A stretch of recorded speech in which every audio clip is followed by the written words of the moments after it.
Я приветствую вас, дорогие друзья, уважаемые гости и подписчики моего канала. Всем большое спасибо за то, что этим вечером мы собрались все вместе, да здесь, да с копом, да единым целым. Попытаемся понять, что вообще происходит и на самом деле, что сулит этот турецкий цирк, умеет ли он делать чудеса и действительно воспринимается как некое чудо. Ничего себе, Зеленский, Путин, Владимир и встретятся, Штаты будут наблюдать. В общем, обо всем об этом будем сегодня говорить. Конечно, коснемся и многих других, я считаю, очень важных тем.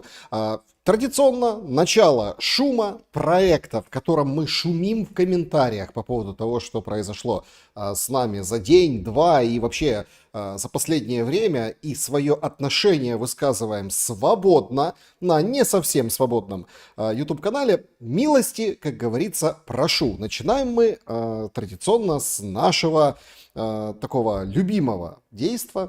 Называется оно «Игра в города». Откуда вы пишите? Это просто замечательная география. Я заметил, да, вот оно почему так цепляет? Потому что люди действительно, собираясь у экранов своих гаджетов, они вот смотрят и они чувствуют сопричастность ко всему происходящему, и это прекрасно. Нарва с нами, Балашиха, Италия, Турин, привет из Англии, привет, Марина, и вам в Англию, Сочи тут, Тула, Чернигов, Буденновск, ух ты, Буденновск, ничего себе, Купавна, Московская область, Амстердам, Санкт-Петербург. Я считаю, что вот это вот такой, знаете, это такое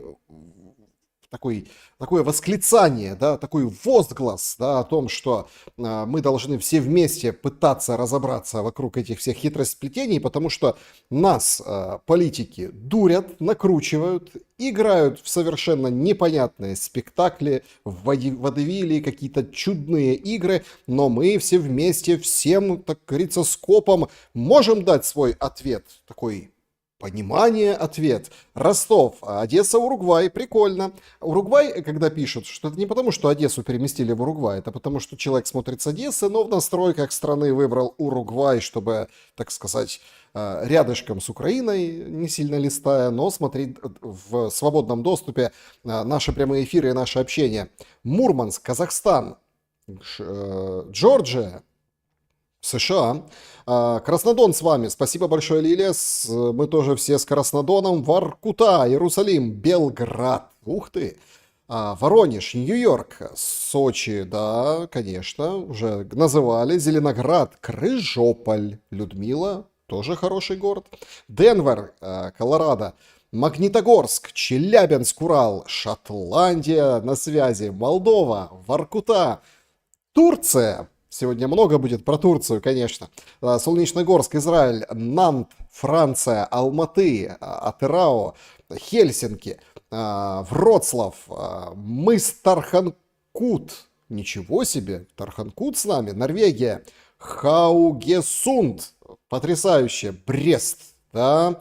Липецк, Израиль. Спасибо, друзья, за то, что вы вот это пишете. Мы вот постоянно так начинаем. И я всех призываю, даже тех, кто из-за разницы в часовых поясах смотрит позже, смотрит потом. Напишите в комментариях, это всегда приятно читать. Я стараюсь реагировать на какие-то приветы из очень далеких краев, да и не очень далеких краев. И это очень вдохновляет. Сегодня мы поговорим, конечно, по большей части о Стамбуле, но попытаемся копнуть немножко глубже. Судя по всему, мы об этом сейчас поговорим, то, что что-то выгорит с этой идеи, шансов не так много. Однако, если вдруг вот выгорит, а если вот возьмет и получится, да, так какую Украину оставят? Вот это тоже очень важный вопрос.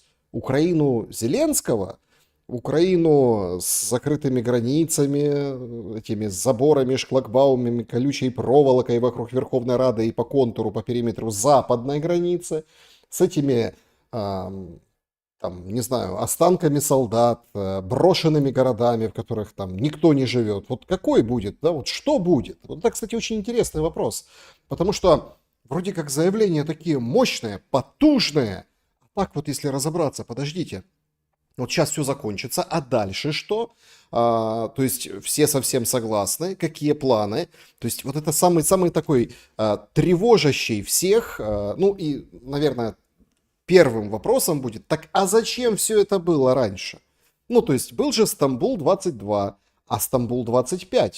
Да, вот чем он отличаться будет? Понятно, что ситуация хуже на передовой, но тем не менее. Так, а чего добились за эти 3 года? А, что мы там, Курск взяли?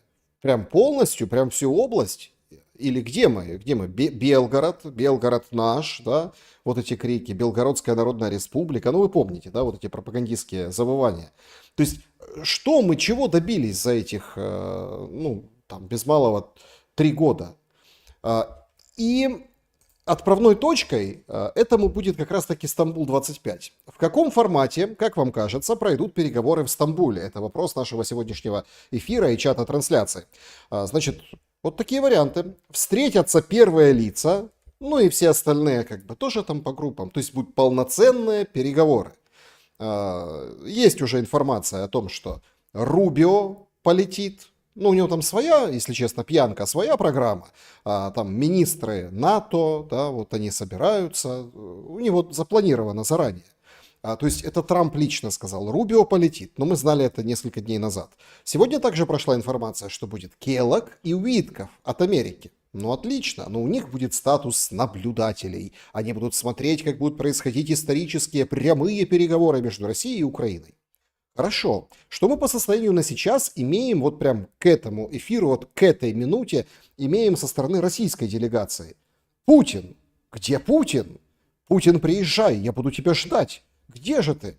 Мы имеем Ушакова и Лаврова. Буквально перед нашим с вами сегодняшним вот этим вот прямым эфиром, если в записи будут смотреть, чтобы вы понимали, вышел Вашингтон-Пост и четко выдал на гора вот эту базу. Причем очень много конспирологии, вот просто очень много. Стамбул, да, у всех же ассоциируется с Абрамовичем.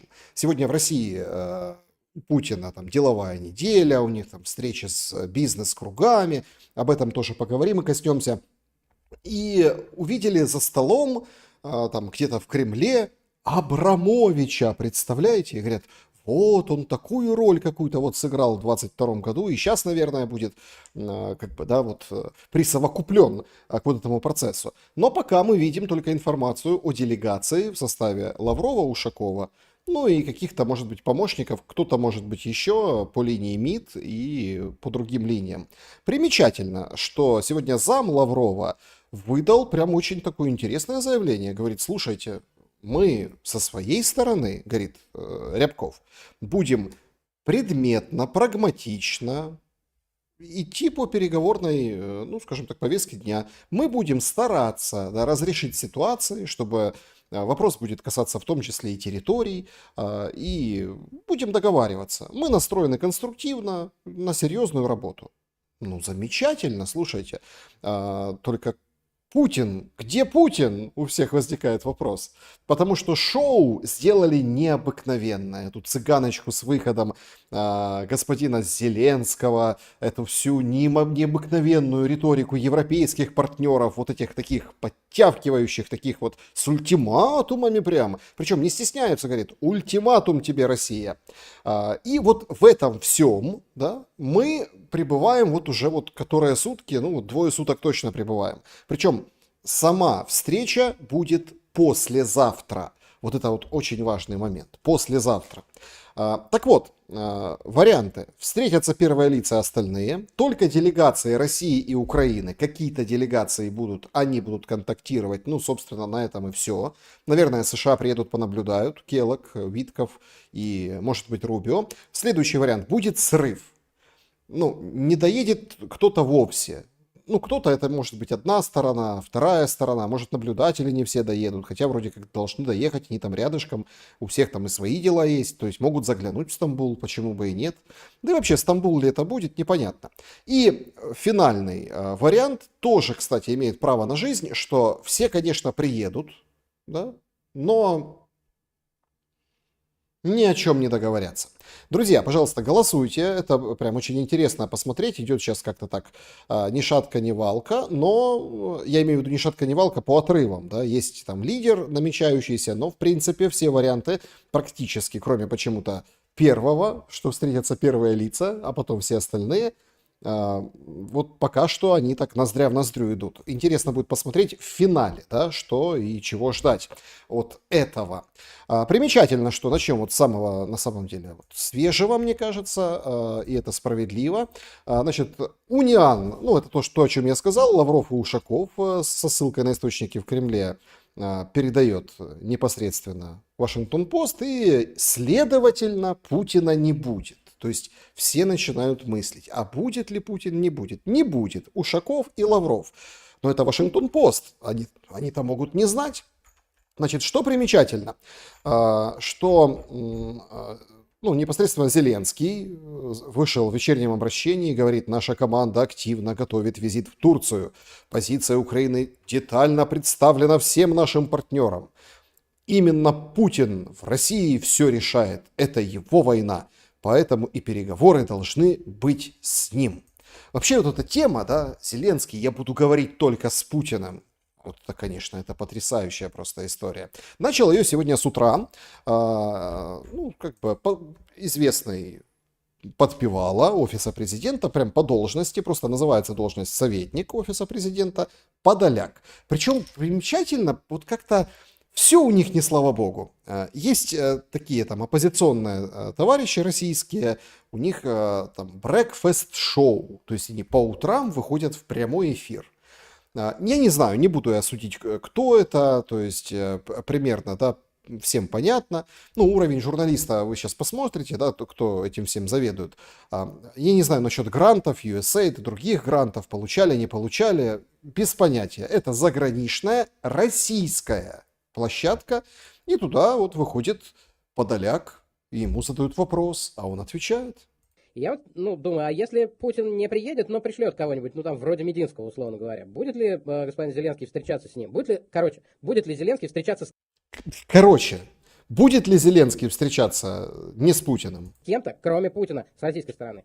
Нет, конечно, но это же не формат. Президент не может встречаться, тем более Мединский. Не совсем понятен статус будет, да, он там помощник по историческому наследию Путина, да, или там по исправлению истории, я бы так сказал. Вы видите, я вот, понятно, не обсуждают Мединского, но имеется в виду, это же тоже такая версия, такая своеобразная, что Путин пришлет, вот Зеленский приедет, а Путин к нему пришлет кого-то, не то что левого, такого малозначимого, чтобы показать, мол, уровень и статус. Много в российской блогосфере обсуждают: давай Медведева пошлем, у нас шутят: давайте Безуглую пошлем с Медведевым. То есть, это такие, знаете, это все из разряда таких полуприкольных, полушутливых каких-то допущений. Но Мединский почему фигурирует? Потому что он был на прошлом Стамбуле. Вообще много отсылок к прошлому Стамбулу. Причем я хочу, чтобы все заметили. Много отсылок по форме, по содержанию никаких. Но об этом дальше. Так вот, я хотел обратить внимание, как он купается. Да? То есть вот такое ощущение, что человек попал на какую-то, не знаю, там, это стиль такой Подоляка. Вот он не всегда, кстати, так, но вот периодически, особенно вот с русскими, да, вот он так общается, он такой, горят глаза, он такой прям... Было такое шоу, когда там «Минута славы», когда человек выходит, там он будет, там, не знаю, какую-нибудь оригами крутить, или там на трубах играть, или на пиле играть, да, и вот он такой вот, он светится, сейчас по телевизору показывают, вот светится Подоляк, не от того, что по телевизору показывают, а от того, что он говорит. Так давайте послушаем. Вряд ли человек является достаточным для того, чтобы обсуждать фундаментальные вопросы. Мы же понимаем конструкцию власти, не только мы, конструкцию власти в России, и понятно, что даже не Лавров, не то, что там Мединский, да, а даже люди с формальным статусом министров, или там Мишустин, например, вряд ли они уполномочены принимать те или иные решения, которые являются идеей самого Путина. То есть... В общем, все решает Путин, да, поэтому всякие там Мишустины, все это все в топку. Путин. Их цель – Путин. Принять решение о продолжении войны или остановке войны может только Путин, это несомненно. Возможно, еще есть какое-то там небольшое окружение вокруг него, которое там обсуждает с ним, сколько еще кого нужно убить и так далее. Но это точно не Мединский, Лавров, не знаю, Шойгу и все остальные. То есть из этого повествования, причем он потом немножко стух, потому что он так вначале возрадовался, подумал, что сейчас минута славы, Потому что бред несет, да, то есть, ну вот бред несет. Потому что есть задача глобальная — отработать спектакль. Номер должен быть отработан. Кто-то ну, там, сравнивает с цирком, спектаклем и так далее. Это все корректное сравнение, но в КВН есть такая история STEM. Студенческий театр эстрадных миниатюр. Вот это сейчас, что мы сейчас наблюдаем по поводу этого, это STEM. Я попрошу в дальнейшем, мы сейчас как бы блок пройдем этих заявлений. Вот представляете, что там сзади у них какая-то, ну вот эта выгородка, ширмочка, там на них, на этих ширмочках нарисованы джинсики с карманами, задницы. Это так выступал «Квартал 95» в КВН у Маслякова. Вот это. И вот это вот они все так вот выходят вот по кругу. Вот вышел такой раз, вот так. Ну, куда ж? Надо же фронтмена показывать. Фронтмен что-то, я, если честно, не понял изначально вот этого посыла по поводу вообще, то есть серьезное же дело, да, то есть у нас первые прямые переговоры, ну вот с момента там за 3 года, да, с момента Стамбула. Это очень серьезная тема. Нужно четко проработать. Там, кстати, вот Юрий Луценко писал о том, что прокурор, да, которого там пьяного ловили, который воевал, потом по состоянию здоровья списался, потому что у него тяжелая болезнь. Вот он как бы писал, да, ну он так в пуле Петра Порошенко, он как бы за Петра писал претензии и говорит: ребята, а давайте мы как-то поймем, а что может, ну то есть надо слать делегацию, ну надо, ясен пень, ну а что она может? Значит, нужно дать какие-то директивы, понимаете? Директивы, что она может, что не может, или как это они встретятся там чего-то, и называют вообще саму идею, чтобы встретились Путин и Зеленский, а кто-то там за ними понаблюдал, может Трамп заедет. Назвал, конечно, ужасной, потому что нет проработанного плана и механизма, подходы вообще как бы уличные, то есть это не переговоры, это стрелка. Стрелка забили в Стамбуле. Зеленский, в принципе, и ведет себя где-то в этом ключе. Он сегодня вышел на такой подробный разбор, от чого наговорив. З президентом Ердоганом щодо нашої зустрічі. Знов-таки хочеться розставити всі точки, і щоб потім не було ніяких інших зайвих маніпуляцій з боку Росії і їх лідера. Значит, смотрите. По поводу России и их лидера. Путин молчит. Вот даже до сих пор, вот мы сейчас в прямом эфире, у меня один глаз там косится на какие-то там гаджеты, где-то что-то. Нет. Тем более, что он молчит, а у него сегодня просто потрясающая возможность, потому что все там снимают эту деловую, ну как неделю, деловую столицу, в общем, общение с бизнес-кругами. Там разошелся этот интересный эпизод с тем, что приглашают его в ресторан «Теремок». Ну, такой проект, да, а он там, все так смеются, теремок, ресторан, он говорит: не-не-не, это серьезное дело, то есть надо там, да, я найду время, к вам заеду. Теремок. К слову, Теремок есть такой ресторан и в Стамбуле, ну, это так. Ну, иммигранты открыли, неважно. То есть у него была возможность ему ответить. Он молчит. О каких манипуляциях со стороны россиян и их лидера сейчас идет речь? Там сохраняют предельное молчание. Вот как ночью вышел, сказал: 15 числа милости прошу. Только такие единичные, там, сенатор вышел, сказал: ой, хорошая возможность там по обмену договориться большая. То там вышел еще какой-то депутат, чего-то сказал. То есть, ну, понятное дело, там Захарова отбивалась на этом фронте, говорит: читайте стенограмму, там, и так далее, то от европейцев, то еще что-то. Но по сути переговоров, ну, все нормально, то есть переговоры прямые, пожалуйста. Ну, нас Зеленский точки над «и» расставляет. Очень интересно. Они созванивались с Ердоганом і о чому-то договорились. Ми проговорили з президентом Ердоганом, що у мене буде зустріч з ним в столиці Туреччини. Це Анкара. Это, говорит, Анкара. Спасибо большое, потому что многие действительно там, ну, слабы в географии, не знают, что столица — это не Стамбул. Но тут возникает: подожди, а как Анкара? То есть ты летишь в Анкару, а как же Стамбул? Ну, такая шутка вспоминается, ну, не то что шутка, это песня такая, да, Бориса Моисеева и Людмилы Гурченко, да, ты там приехал в Ленинград, там в Петербург, а уехал в Ленинград, вот это такая вот интересная песня. Подожди, какая Анкара? Вона буде в четвер 15 числа. Ми будемо чекати на зустріч з Путіним. Вот это очень интересный момент. Значит, я лечу навстречу, то есть у меня будет встреча с Эрдоганом. Нет, дело нужное. Ну, то есть для межгосударственных отношений, все понятно. В четверг, 15 числа, я лечу к Эрдогану, но мы сядем на встречу. А что вы там будете делать? Ну, там, не знаю, там, байрактары, может, еще купите, или там какие-то там, посмотрите, как достраиваются какие-то вот эти суда. Где они, кстати, вот эти? Готовы уж почти были на верфях в Турции, которые он там ходил, осматривал поза прошлый раз, по-моему, когда приезжал. Ну вот, то есть он летит к Эрдогану, как в комнату ожидания. Сесть и посидеть, то есть подождать Путіна. В Туреччині. Щоб Росія не маніпулювала містами і не казала, що Путін не готовий прилітати в Анкару, а готовий летіти тільки в Стамбул, я одразу хочу сказати, що якщо Путін прилітає в Стамбул, а не в столицю, я передав сигнал президенту Ердогану, і турецька сторона готова, що ми з президентом Ердоганом полетимо в Стамбул. Какая-то туристика. То есть назначены переговоры прямые между Россией и Украиной в Стамбуле. Путин не говорил, что он полетит в Стамбул. А у него с Эрдоганом в Анкаре встреча.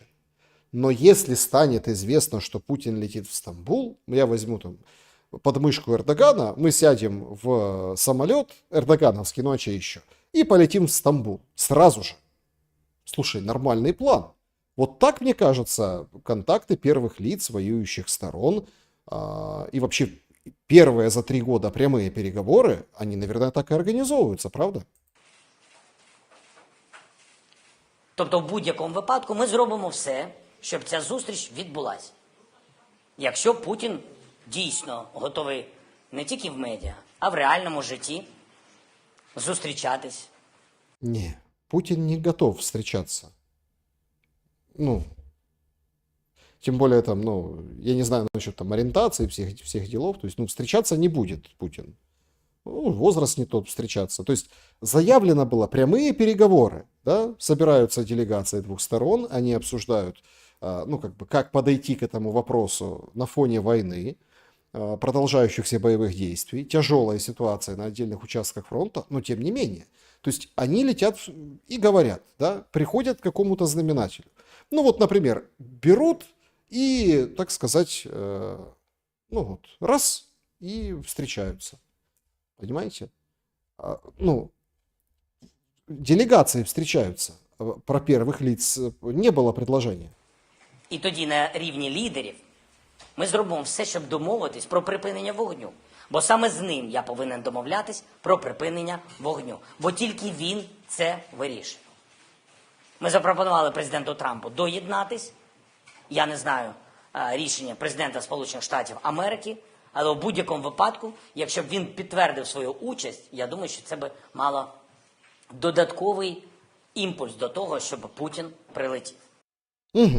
Значит, по поводу Трампа он не знает. Он его, то есть Эрдогана он знает график. Он там дал сигнал, что если что, он как бы полетит. А если, скажем так, да, Путин, ну, да, Трамп непонятно. Если прилетит, это будет сигнал для того, чтобы прилететь к Путину. Действительно. Тут приходят сейчас новости, кстати, интересные, что ну, Зеленского уже все отправили в Стамбул, но потом как-то исправляют эту новость. То есть он вылетел, не вылетел, то ли летит. Ну, типа для переговоров. Ну, сегодня, простите, 13 число. То есть там, ну, лететь, там ехать надо полдня на поезде, потом лететь часа 3.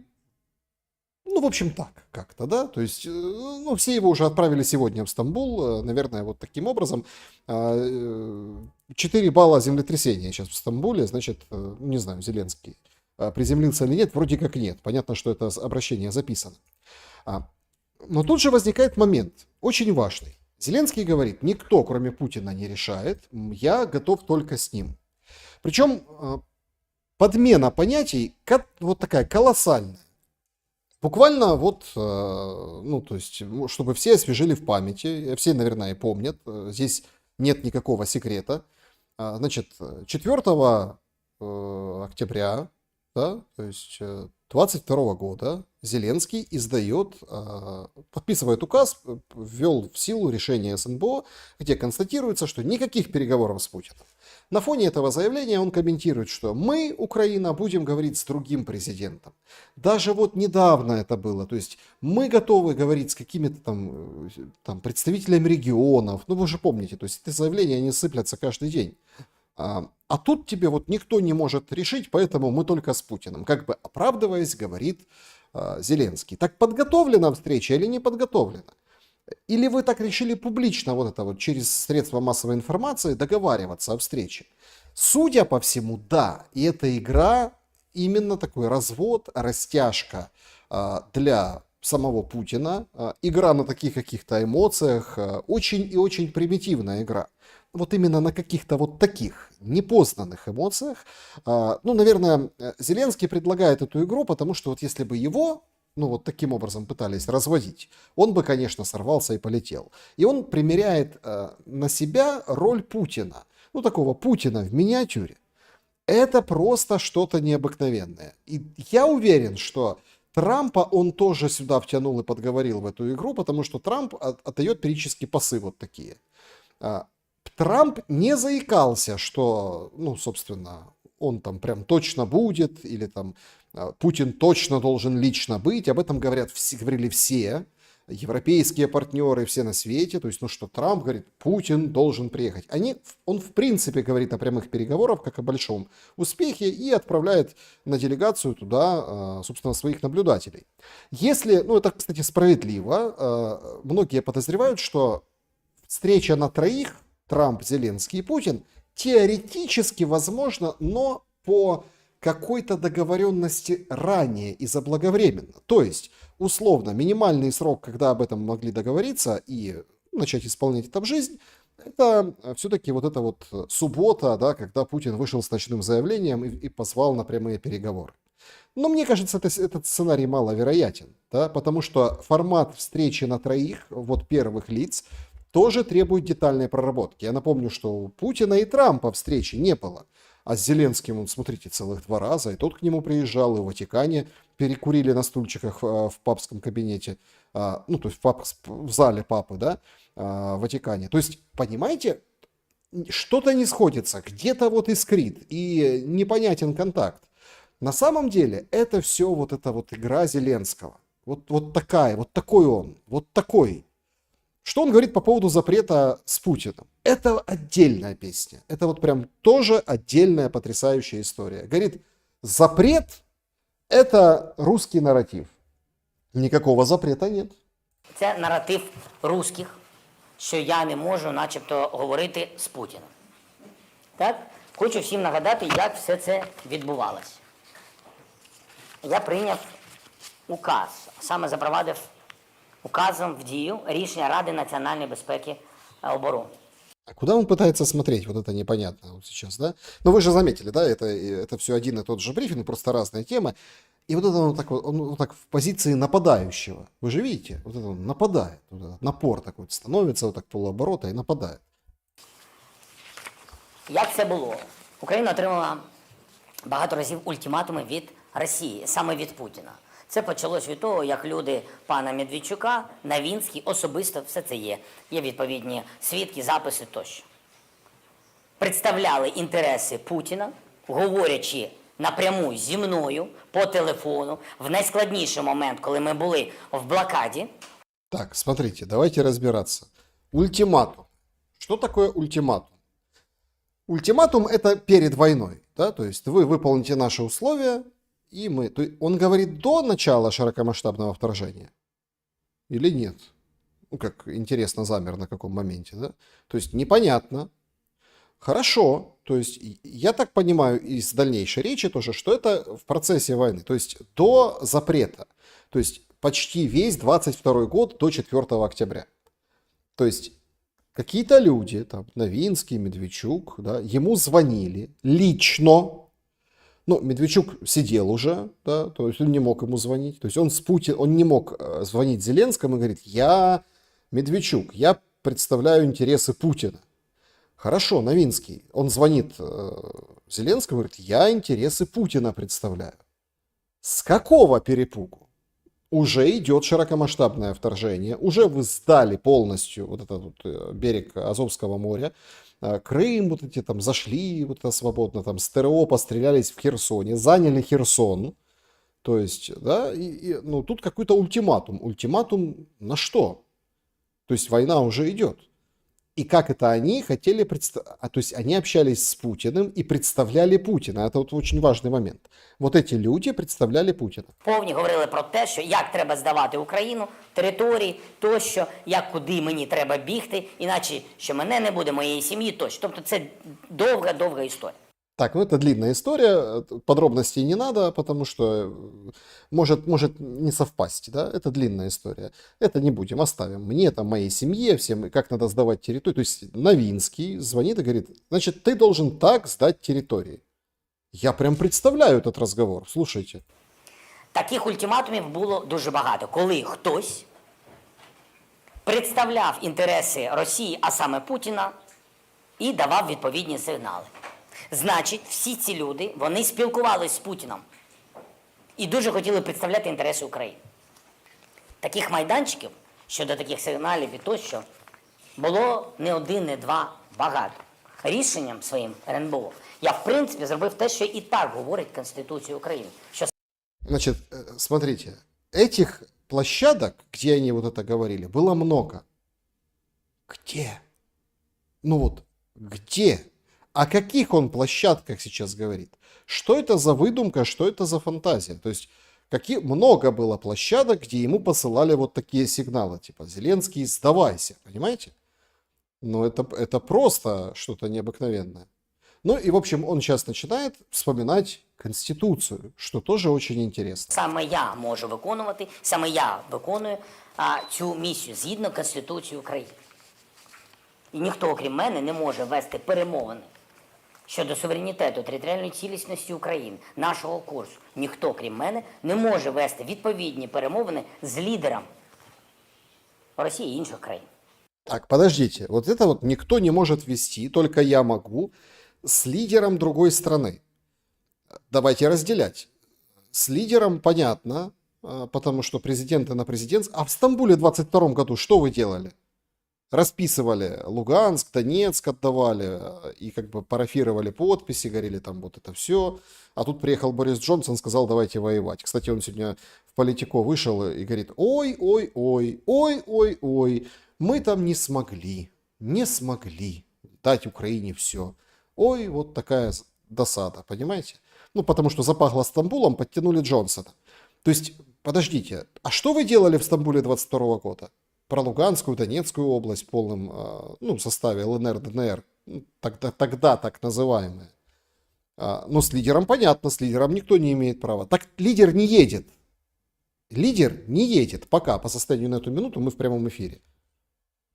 Точно. Згідно Конституції України. Це мої права і обов'язки, до речі.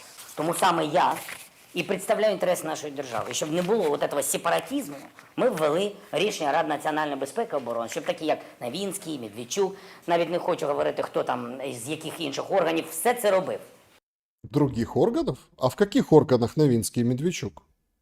І за все це ще будуть колись відповідати. І я ввів своїм рішенням, своїм указом рішення РНБО. Тому наратив Путіна, що я повинен щось там відмінити, це наратив виключно Російської Федерації. Я собі не можу і нічого не забороняв. Вы слышали эту оговорку по Фрейду? Я себе не могу ничего запретить и ничего не запрещал. Ну, это так, если так договорить. Вот это так с языка у него слетело. Вообще какой-то странный, дерганый такой, да, атакующий. То есть запрета нет. Я себе ничего не запрещал в этой стране. Только я могу. А вы кто? А вы все. Вы вот сидите под лавкой. Вот так вот Зеленский выдает. Ну, понятное дело, вопросы журналистов. Это же отдельная история. И сейчас вы поймете, почему все это цирк. Просто такой дешевый цирк. Смотрите, опять-таки, многие люди высказывают свое мнение, но они, давайте так, откровенно, они все равно оставляют какой-то процент вероятности, что Путин приедет. Вот возьмет и приедет. Вот завтра возьмет, согласится, и там где-то там утречком или днем вот прям приедет, и вот это все будет. оставляют такой процент аналитики. Вот правда оставляют. Но я не могу его оставить, извините. Я могу ошибиться, то есть там не угадать, сказать, Шелест, ты там плохая гадалка, там еще что-то. Ну, то есть вы видите, что это перформанс, это шоу. Вот это то, что сейчас делает Зеленский и как он это делает. Как он объяснил по поводу своего запрета, говорит, это российский нарратив. Понимаете? Ну, вот так. И вот сейчас вы поймете, почему это шоу. Потому что у него спрашивают вопрос. Очень хороший, кстати, хороший вопрос. Он простой, журналистский. На пресс-конференциях это всегда работает. А как вы вообще представляете вот саму встречу? Як ви собі уявляєте цю зустріч?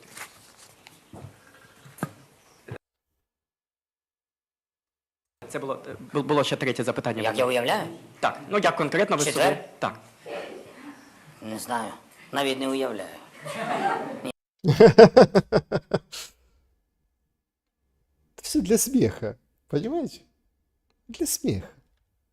Вот, для смеха это все. Это вот для вот этого. Я даже не представляю. Нет задумки представить. Так человек, который готовит, ну или там, я правильно понимаю, то есть если делегация, да, делегация, он же говорит, у нас готовится делегация. Значит, если ты едешь, то ты глава делегации. Ну никто не может быть тебя главнее. Ни Сибига, ни Ермак, там, да, быть главой делегации. То есть с тобой должны прорабатывать документы, с которыми ты едешь, позиции, там, директивы и так далее. Хорошо, ты говоришь, я директива, я. Окей, но ты так не ответишь, что я даже не представляю. Понимаете? Это абсолютно непроработанная история. Это дешевый понт. Ну, то есть то, что он исполнил в расчете на политические игрища, овальный кабинет 2, ну, вот такие моменты. В расчете на эмоцию. Дальше поговорим, возможно, зачем ему эта эмоция. Ну, давайте так. Ну, я готовий до зустрічі з цією людиною. Я зустрічався в 19-му році, в грудні. Абсолютно розумію, про що говорити. Правда на нашому боці. Але вважаю, що нам треба зробити перший крок. Перший крок заради людей. Ну, то, что я даже не стану, все знают, это время лишнее занимать. Как это было в 2019 году, как Богдан сказал, что кинули потом, да, то есть Путина, вот это все. Он знает, о чем говорит, правда на его стороне. Не хочу. Ради людей. Вы представляете? Ради людей. І вже весь світ підтримує це. Заради, передусім, для українців, але заради і будь-якої нації. Всі хочуть закінчення війни. Так. Весь мир поддерживает это. У меня возникает простой вопрос. Так это ради людей, ради украинцев? Или для любой нации? То есть это очень важно сейчас. Это украинец главный? Или вот весь мир поддерживает любая нация? Весь мир, я помню, поддержал формулу мира. Саммит мира. По формуле мира. Ну, мы помним эти фотографии. Там прислали Камалу Харрис. Ермак ее там заслонил немножко на общей фотографии. То есть, ну вот это все помню. Ми хочемо домовитись про початок закінчення війни. Хоча б про початок. Дякую. Мы хотим договориться о начале окончания войны. Хотя бы о начале. То есть все прекрасно понимают, что это вообще длинная история, что это точно такое же фуфло, ну вот, извините за бедность речи, как и Минск, которое можно принять, подписать, сесть и мусолить годами, да, готовясь, не готовясь, там, воруя, не воруя, накручивая общество, слепив образ врага, там, с вот этими всеми отношениями внутри, допустим, да, ты там переселенец с Луганска из Донецка, там, да, вот это все, то есть отношения, вот это все, и это все можно вот это все делать и моделировать, в общем, строить государство под себя, потому что мы договорились начать, ну или как, хотим начать кончить, понимаете, начать кончить мы хотим, но не закончить, не остановки войны, то есть не мира, мы хотим начать окончание. Но еще один аргумент в пользу того, что это спектакль. Ну, то, что он не представляет, вы поняли, да? То есть так человек, который готовит, и который сегодня, вот я приводил пример, да, что он выступил в вечернем обращении, говорит, мы серьезно готовимся. Сколько вы готовитесь? Пару дней? Недельку? Пару суток? Ну, то есть вопрос. И то, что, вот еще один аргумент, что ничего не будет, это его... Ой. В общем, боится Путин Зеленского, по версии Зеленского. Я неодноразово підкреслював це президенту Трампу. Вважаю, що Путін не хоче закінчення війни, не хоче припинення вогню, не хоче будь-яких перемовин. То есть здесь особенно видно, то есть вот у него такая третья позиция, вот это как в танцах, и вот это вот. Играет всем телом. Было такое выражение в театральном. Ну, вот он всем телом, да, вот играет. Значит, вот он сыграл, то есть не хочет окончания. Я Трампу это говорил. Я вже мовчу про те, що він боїться прямих перемовин зі мною. Боится прямых переговоров со мной.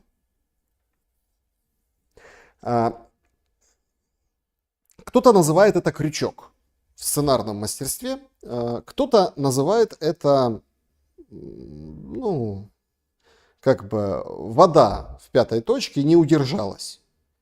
Но эта цель, вот эта озвученная цель, она такая сладкая, как турецкий там рахат лукум. Она вот эта цель, чтобы вот это все провернуть и выдать базу. Он боится переговоров со мной. Со мной.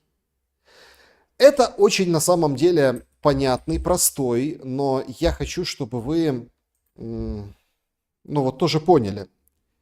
У Зеленского большие проблемы, если, ну, условно, если будет перемирие. Там, дольше, чем 30 дней. Это прям, это серьезно. Но может 60, ну вообще нет. То есть короткий отрезок перемирия это хорошо. Это перевооружение, там где-то перегруппировка, это там подтянутся новая, там, в общем, денежка придет, в общем, все хорошо. То есть и плюс-минус посвободнее можно. Сегодня прилеты были в Одессе, удары там, ну и так далее. Там МиГ взлетал, ну непонятно, стрелял, не стрелял, взлетал. По всей стране была тревога. Ему хорошо, ну то есть это выгодно с точки зрения военной, это такой передышка, военные подтянут резервы, где-то залижут раны, где-то подтянут, где-то докрутят, где-то допилят. Почему ему нужна вот такого формата? То есть это всегда срывается на раз-два. Опять-таки, мы выходили в шум, если помните, позапрошлый раз, это было 9 мая. Прилета беспилотника в администрацию Белгорода утром достаточно для срыва перемирия. Достаточно. То есть и на этом же пресс-подходе он же вываливается и говорит о том, что нас Китай просил обеспечить безопасность и не стрелять по аппарату. Мы выполнили китайское пожелание. То, что сейчас происходит с Китаем, это уму непостижимо. Там МИД вывалил, говорит, вы на параде оккупационных войск выступали, ваши войска. Непосредственно люди, которые, да, вот, ну, люди, которые вот это все смотрят, говорят, вы вообще в себе, вы придите в себя, пожалуйста, потому что... Извините, пожалуйста, но это какой-то бред. 9 мая. Нас позвали, мы тоже воевали там на своем азиатском фронте. Но продолжается ссора с Китаем абсолютно губительно. Так вот, зачем ему это? Ему вот нужна вот эта конечная цель, что Путин меня боится. И все опять будут рукоплескать, весь мир лидеру. Ничего себе, не приехал, испугался. Все понимают, что это бред, все понимают. Но шанс, хоть вот этот маленький процент, что Путин таки приедет, и они там втроем станут, и Трамп между ними, это классная картинка для Трампа. Это не совсем классная, но в принципе, ну не очень выгодная, но ну, такая, тоже не шибко плохая, но как какая-то картинка для Путина. И манна с небес для Зеленского. манна, потому что его внешняя легитимность, которая как бы не оспаривается никем, она подкрепляется противником. То есть или я, или Путин на билборде Порошенко, который сегодня судится, там суд был по поводу санкций, он выходил и, в общем, там размазывали адвокаты, ну потому что, не потому что адвокаты у Порошенко или Порошенко такой настоящий и крутой парень, а потому что размазывали, потому что там нет, ну они затягивают. Адвокаты приходят, говорят, дайте, пожалуйста, ну там, поименный состав СНБО, кто голосовал, кто был за, кто был против, что, почему, санкции. Конкретные, то есть юридические моменты. А те говорят, ой, мы не успели там собрать, давайте еще там через 2 недельки соберемся. Ну, то есть вот так работают санкции. Он приходит в суд, суд обязал предоставить доказательства, ну, как бы стороне защиты. Вот и все. Да? И так может неделя и так далее, и так далее, и так далее. Важный эпизод. Его подтвержденная легитимность противникам делает его легитимным внутри, в истощенной им изможденной Украине, которая как бы формально вопросов никто не задает, потому что рискует получить 111-ю, измену Родины и так далее. Но по сути людям уже надоело, и он это чувствует. Поэтому задача Зеленского сыграть на настроениях, что сейчас мы будем решать, вот смотрите, я его позвал, а он ко мне не приехал, а люди такие, знаете, вот это, о, ну да, Зеленский все-таки что-то делает для мира, а Путин вот такой-сякой, ну и все. И как бы пусть еще сидит дальше. А потом он подготовит выборы с зачищенным полностью полем уничтоженным. И как бы на коне опять переизберется. И война вроде как никуда не девается. То есть деньги капают. И Европа мощная.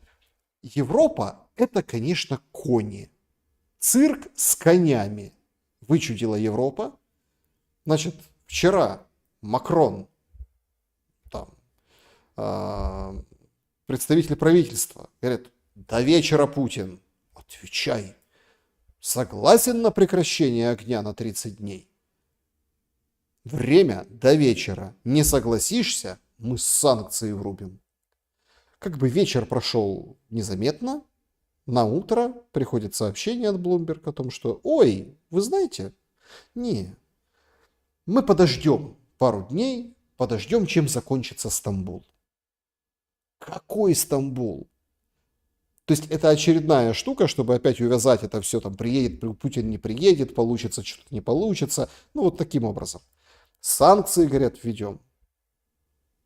Мерц тоже обещает санкции. Ну как-то, говорит, ну вот. Но мы готовы ввести санкции. 17-й этот пакет, который тоже сегодня обсуждали, ну в прессе о нем писали. Только если нас поддержит США. Вот США поддержат, мы введем. А так, ну, непонятно. Да и свои санкции вводить, не вводить, тоже непонятно. Путин делает четкое заявление по поводу санкций. Как бы в разговоре, да, с своими там бизнесменами или представителями бизнеса. Второе замечание. Нас не запугать там этими новыми возможными санкциями. Пугаться нельзя. Кто начинает пугаться, тот сразу все проиграет. Но понимать, что может происходить, обязательно нужно. И надо быть готовыми вот, к любым действиям наших возможных будущих недоброжелателей. Они в ущерб себе же делают многие вещи. Кажется, что не будут того-то и того-то не будут делать точно, потому что это им вредит. Но делают же придурки. Вы извините, пожалуйста. Значит, ну как? Ну в рецессию, значит, ведущие экономики мира в рецессию впадают. Только бы нам навредить. Куплю билет и не поеду, называется. На зло кондуктору. Что это такое? Поэтому мы, конечно, должны иметь это в виду, что могут сделать то вот, о чем говорят публично. И мы, конечно, должны как минимум минимизировать должны вот, негативные последствия для нас. И вот в этом тоже ответ на вопрос, что такое самодостаточная экономика. Может быть или не может. Все взаимосвязано в современном мире. Это очевидная вещь. Но вот это видели, там подготовился к санкциям. Короче, четко, прозрачно. Значит, не надо нас пугать. Пуганые. Но если так честно говоря, то вот эти все санкции, которые обсуждаются, Кит Келлог тут тоже любит это всю тему оседлать, европейские мощные партнеры, пуганые. Надо готовиться. Да, могут ввести чего-то болезненного, но будем готовить. Это фактическое нет. Это был ответ на этот ультиматум. Потому что они, вот эти так называемые партнеры, у них ограничено, они не понимают, что делать. То есть войной пойти они не могут, они не готовы в военном смысле. Ну вот прямо идти и воевать. Например, там со стороны Балтии атаковать, там, или с Финляндии, с той стороны. Ну и США точно этого не поддержат. Ну, потому что ядерная война, потому что и так далее. Ну и сами они не самоубийцы. Они лучше там будут прокачиваться, в общем, экономику запускать, перезапускать и так далее. Ну вот так. Однако, значит, Украине, да, пожалуйста, через Украину, да.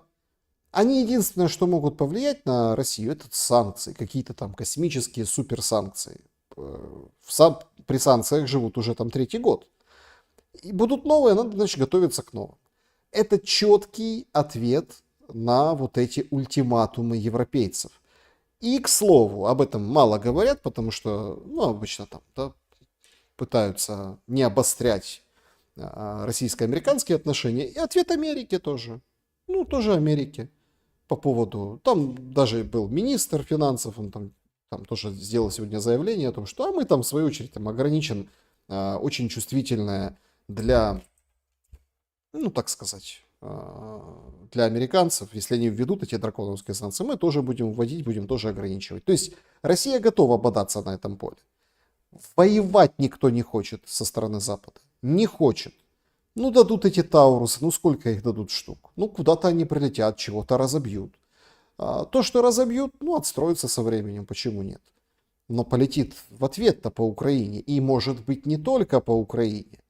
Вот это вот самый такой, очень такой интересный момент. Ну, это там, ну что санкции, да? Ну, санкции погубят экономику. Сегодня тоже у меня был эфир, то есть санкции там развалят. Если сравнивать с мирным временем, довоенным, до широкомасштабного вторжения, имеется в виду, до 22 года, то, конечно, если сравнивать вот то качество экономики, те показатели, там, то состояние, да, ну, показатели имеется в виду, где экономика, то есть ВПК так не было там, да, развито, то есть оно не тянуло ничего, другие были секторы, то, конечно, да, действительно, ой, по сравнению с этим это катастрофа. А по факту, сейчас, если разобраться, чего-то введут, ограничат, ну пускай. Я всем задаю вопрос, мне никто не отвечает, так отмахиваются, говорят, ой, это мы не знаем, а потому что это не показали никому. А что у китайцев подписано с русскими 9 мая? Ну, 7-8. Вот что? Целый пакет документов. Все там нормально будет с точки зрения ВПК. Я уверен, что более чем. Ну, экономику тоже подтянут. Поэтому это не угроза. Это не угроза. Потому что Украину, получается, забирают. Да? Запад забирает. За доброе слово. Ну и каких-то там 20 миллиардов, не знаю, 40 миллиардов. Они там посчитали, 180 Европа дала за все 3 года войны. Ну, нормально. По дешевке. На самом деле это по дешевке. По поводу цены Украины, тут выяснилось внезапно, что на ВСУ денег не хватает. Подадуть зміни в бюджет 2025 року, в якому буде передбачено збільшення видатків на Міністерство оборони на, відповідно, декілька сот мільярдів. Я ставлю, що ця сума буде плюс-мінус дорівнювати 200 мільярдів. Значит, 200 миллиардов Рада до конца 2025 года будет выделять на оборону, потому что их не хватило. Они забрали там зарплатами, заранее забрали, то есть не хватает денег. Надо еще 200 мільярдів додавати. Для того, щоб збільшити цю суму, її треба десь взяти. Звідки це будуть брати? Тут, відповідно, ми знову ж таки повертаємось до новин, вони звучали.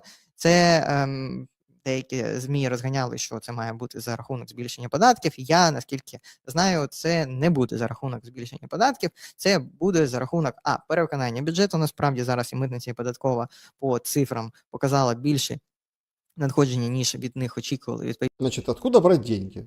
Говорят, с налогов. Не, говорит Железняк, ни из каких налогов. 200 миллиардов нам нужно, но мы там с таможенников потрусим немножко. Они там что-то показали много в последнее время. Ничего страшного, оттуда возьмем. Відповідно, ця сума буде зарахована в це збільшення до 200 мільярдів. Друге, це збільшення внутрішніх запозичень і, напевно, певні перекидки по тим програмам, які не виконуються.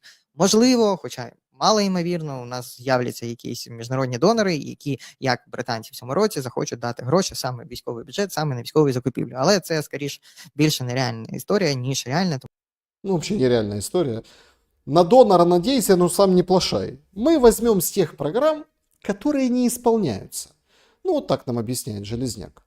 Причем сегодня там голосовали, и уже есть, ну, насколько это понятно, да, уже есть вот отчет, даже отчет есть о том, что, ну, скажем, вот госпожа Свириденко, да, фотографируется, в общем, публикует пост о том, что Украина завершила все необходимые внутренние процедуры для запуска инвестиционного фонда восстановления в рамках соглашения с США о полезных ископаемых. Да, бюджетный комитет прошли и показали. Однако на армию там ноль. То есть взять оттуда, из этого соглашения, которое сегодня там писала пресса, может заработать в 40-м году. Ну, нормальные хоть какие-то деньги приносить. Такие есть даже выкладки. Это вот на армию там ноль. То есть ни гарантии безопасности, ни финансирования дополнительного армии. Вот конкретно по этой сделке. И таинственные секретные документы, которые когда-нибудь потом покажут. От этого нарастает и закипает злость, злоба у отъявленных пропагандистов. Послушайте, как Корчинский обращается к Трампу. То есть, еще раз, Зеленский там вот это вот все игру играет, говорит, ой, Трамп как стимул приедет, Путина позовет. Денег нет на солдат. То есть, вот такая ситуация достаточно тяжелая. Там свое шоу. А мы, ну вот, а мы вот Трампа хаем. Трамп, ви брудна потвора, ви нічтожество, ви спекулянт і ви, по суті справи, дрібний барига, якому просто вдалося обманути велику кількість довірливих американців. Всі Значит, барыга, ничтожество, обманщик, обманул американцев. Просто удалось тебе, барыге, обмануть доверчивых американцев. ваші статки і всі ваші бізнесові успіхи на тому, що ви кидали інвесторів, обманювали їхню довіру. І я сподіваюся, що цей Мурзик не встигне здохнути до того, як американці таки посадять його в тюрму на наступному історичному етапі. А найгірше те, що йому вдалося обдурити американських християн, які інвестували в нього свої сподівання, жодне з яких він не виправдає. Мурзик, посадят его. Представляете? Вот это вот Корчинский жжет глаголом по Трампу из нищей страны. Вот такое отношение. Ну, то есть, одной рукой мы вот это вот все резко стали, Трамп хороший, потому что Трамп за нас. Он решил подыграть в заманивании вот это вот, да, Путина в Стамбул. Ну, как подыграть? Видом подыграть. Ну, и Келлог за нас, Келлог за нас. Вообще, видите разницу между Келлогом и Уиткофом, например? Да? Келлог весь всецело за нас, он еще помнит на себе большие руки Ермака, которые его обнимали в Лондоне при встрече, там фотографировались, вот эти все теплые объятия. Странная какая-то история, вроде дед такой уже, генерал, но тем не менее. То есть, а Уиткоф помнит часы разговоров с Путиным. И Витков выходит и выдает очень интересную трактовку территориальных вещей, то есть полностью совпадает с Рябковым, о котором я упоминал. Рябков говорит, мы будем делить территории. Ну, то есть так просто. Мы поедем и переделим территории. Витков говорит то же самое. Мы поедем, будем делить. Где-то отойдут российские войска, где-то отойдут украинские войска.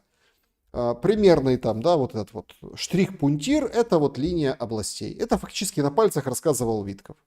Да, там всем будет неприятно, там Запорожскую станцию мы придем, займем, что сегодня тоже там долго рассусоливал Зеленский, что она без нас работать не будет, потому что. А как люди, и вообще так дорого эта станция. Вообще. А у тебя есть деньги? хорошо, у тебя будут деньги, гипотетически ЗАЭС у тебя, а, простите, деньги, а чьи это будут деньги? Это тех же американцев и западников. Ну вот и все. Поэтому такая очень, очень натянутая игра. Келлог играет за Украину, Витков играет за Россию. Вот они вдвоем и поедут посмотреть, каждый со своей стороны оценить, что будут говорить делегации. В общем, судя по всему, будут встречи делегаций.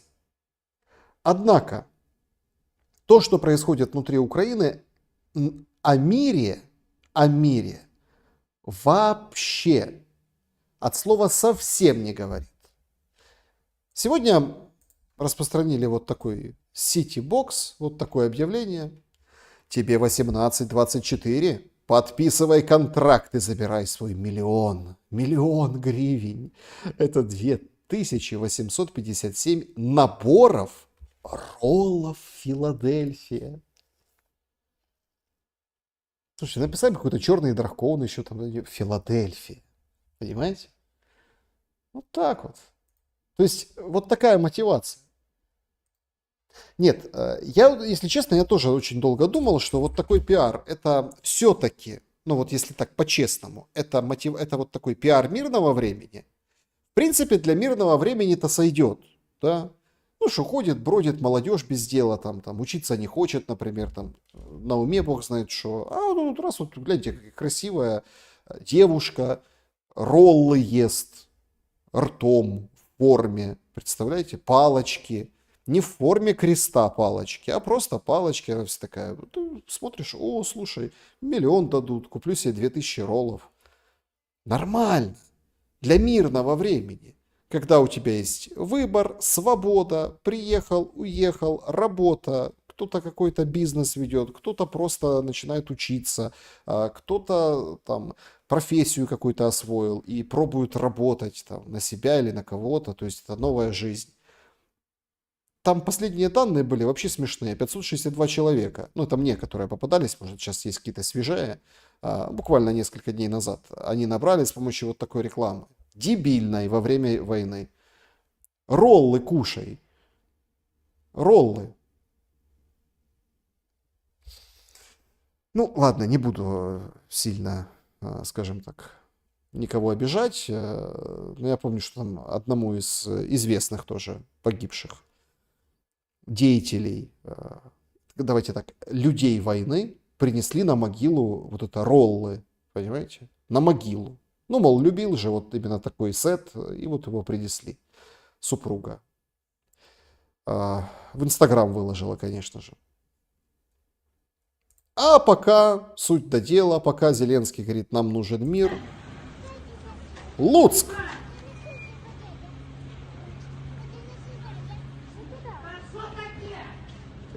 Ну, что такое? Понятно, что такое. Женщина, що ти кричиш з окна? Капець, як той бус заїхав бистро, ти бачила?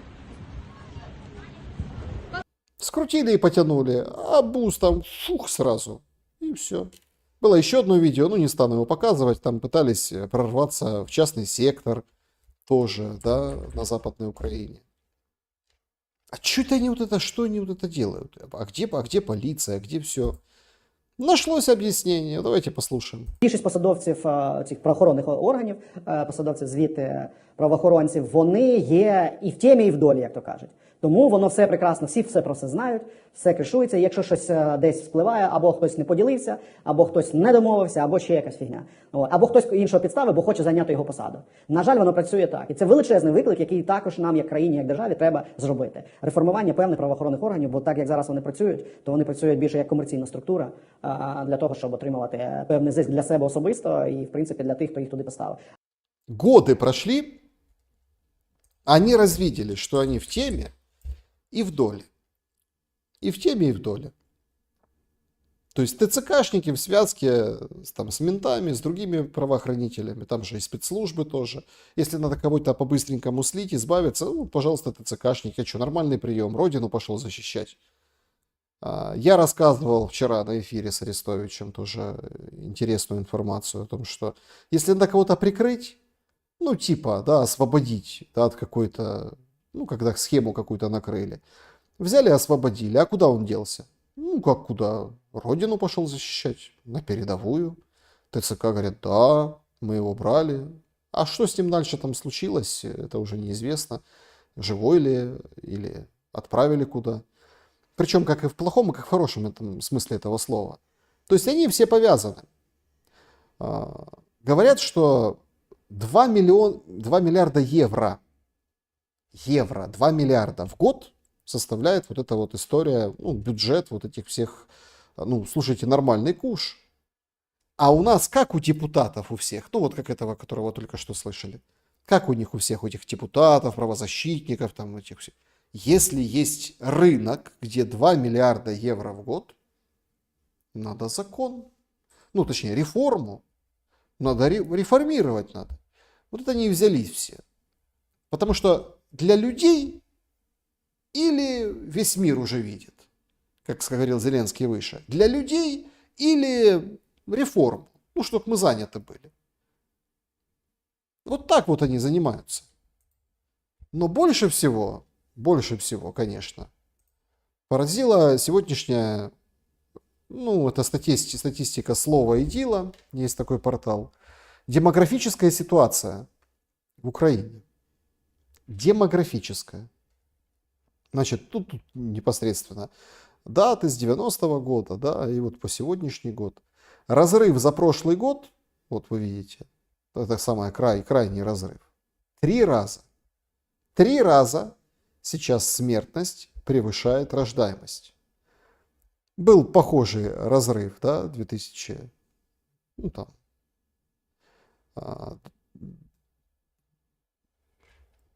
2021 вот этот год, ну там был пик, скачок, да, то есть, ну, а так вот, в принципе, вот такая вот кривая смертности, кривая рождаемости. Нормально все. Об этом, правда, никто не думает, все просто поражаются. Ну да, рождается в 3 раза меньше, чем умирает. Ничего страшного. Знаете почему? Потому что нация должна очищаться. Вот есть одна из, ну, многочисленных интервью, дешифровщица ВСУ. Вот она говорит об очищении нации. До повномасштабного вторгнення я була абсолютно російськомовна людина, і я була з тої когорти «А какая разница?». Значит, я до широкомасштабного была с когорты «Какая разница?». Я ничего не хочу сказать, но какая разница, это как бы нарратив предвыборный или предвыборная программа Владимира Зеленского в 2019 году, который так и говорил, какая разница, как называется улица, главное, чтобы на ней горели фонари или там не было дыр в асфальте. І я розумію, наскільки був вплив на мене від тої федерації, наскільки була потужна пропаганда і... Вот это мне интересно, а как она это поняла? То есть ты такой сидишь человек, я буду, какая разница? Ну, там по-русски говорить, по-украински, там что там, все люди братья, все люди всякие бывают, и хорошие, и плохие везде. Какая разница? Я вот поняла, какое на меня мощное оказывало воздействие российская пропаганда, говорит она. Российская. Ця повномасштабна війна, вона допомогла цього позбутися. І не знаю, чи це правильно сказати, але я рада, що вона почалась. Шкода тільки, що в такому форматі. Она рада, что война началась. Жаль, конечно, что в таком формате. Що все одно дуже багато і смертей, і втрат. Але це має змінити всю націю повністю. І нація має очиститись, я так От кого? То есть... вважаю. І мені так хочеться. Хочется ей, смотрите. То есть она рада, ну как, она была вот это какая разница, и она так рада, что началась полномасштабная война. Ну, рад человек, да? Потому что, ну, нация должна очиститься. Нация. То есть у тебя была какая разница, пришла война, а стала нация, которая еще должна очиститься. ты рада, что война, но не совсем рада тому, что столько жертв, столько убийств. Так а нация очистилась? То есть через жертвы и убийства? Интересно за 25-й год посмотреть график разрыва рождаемости и смертности. То есть вот это у них, вот эти противоречия у них в головах. То есть я, конечно, рада, что началась. Жаль, конечно, что много, жаль, что много потерь. Нация должна очиститься. 9 мая было недавно. Может, у меня поэтому одни такие параллели с побежденным Гитлером. Вот как-то так это все выглядит. По поводу очищения нации, Орбан очень в точку. Не про Украину, а в целом про Евросоюз, христианские ценности и, внимание, вопрос мигрантов. В Европе с конца XIX века было две традиции. Традиция, которая остается христианской и хочет ее продолжить, и вторая традиция, которая хочет выйти за ее пределы. Те, кто хочет выйти за ее пределы, теперь мы их называем просто либералами или леволибералами. Это те, кто хочет выйти за пределы христианской Европы.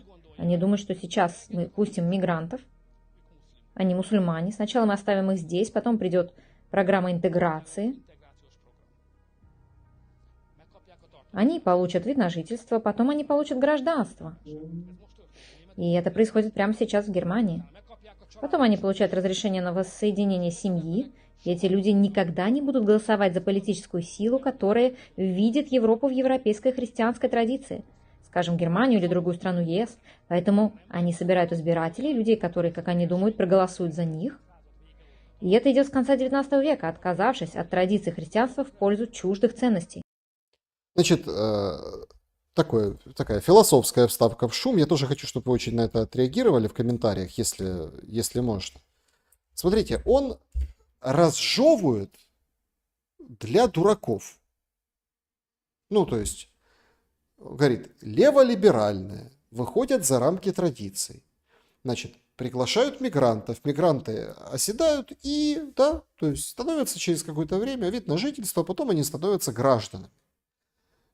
Их становится больше и больше и больше, и они вытесняют нашу традицию и не будут голосовать за христианские партии, ни демократов, ни еще каких-то социалистов, никого. То есть ценность христианская уходит. Я помню, как-то вам показывал в Дании, пакистанец кричал и ругался громко с датчанином и говорит, вас 5 миллионов, нас сколько миллионов, мы сейчас приедем, у меня 5 детей, у тебя 1, пройдет 20 лет и все. И мы захватим вашу Данию. То есть Орбан прав насчет вот этого противостояния. Вот Орбан думает о нации, о своей Венгрии, о венграх. Перед ним другие вызовы.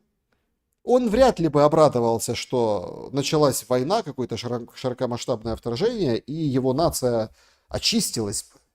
То есть, знаете, очистилась и просто была. Есть еще не очистилась, а зачистилась. То есть вот такие. Понятно, я не сравниваю эту дешифровщицу из ВСУ и Орбана, но тем не менее, это же такие посылы, которые нам дают. Вместе с этим очень такая полуконспирологическая, хотя сегодня встречал в прессе, прям говорят, что прям венгры могут спокойно заходить и забирать себе Берегово и на Закарпатье, вот эти территории, которые своими могут считать. Прям серьезно, есть такой Экономо какое-то издание, они прям так это вынесли в заголовок и говорят. Причиной послужило вот это ночное видео. Это граница. Есть 5 пунктов пропуска, с диковинными венгерскими названиями. И вот к этим пунктам пропуска собрали вот эту новенькую, такую всю лощененькую такую технику. Они же, натовцы тоже, вот оно все завели, оно выкрашено, едет, такое чистенькое. Танк, БТР, прям в таких достаточно больших количествах, в сопровождении полиции, вот эти пушки, гаубицы. Они переходят вот туда, поближе к этим пунктам пропуска. Поэтому всерьез заговорили, а не собирается ли Венгрия какую-то спецоперацию провести в Закарпатье, которое там земли считает своими. Заговорили-то заговорили, однако есть и другая, более, не такая экзотическая, да, но все-таки версия, что эту границу придется защищать от в том числе нелегальных мигрантов, которые хотят будут нелегально бежать через границу с Украиной. То есть, как видим, все серьезно, танки настоящие, все это вот оно двигается в сторону украинской границы. То есть, какая-то заваруха намечается. Или впоследствии этой заварухи может пропасть контроль над границей. И вполне... Вы же тоже понимаете, в чем дело? У нас об этом не говорят, потому что это страшный ужас и страшный страх. Но прорыв границы может быть и с оружием в руках. Вполне. Там снимается какое-нибудь подразделение или какой-нибудь там, да, с оружием в руках, они прям прорываются через границу. С нашими вряд ли будут там чего-то, и будут пытаться двигаться, бежать. Или плюнут, надоест и уйдут. Если все рассыпется 15 мая, а есть такие предпосылки, и мы там в эфирах прямых говорили о том, что может все обернуться жуткой катастрофой, вот этот Стамбул.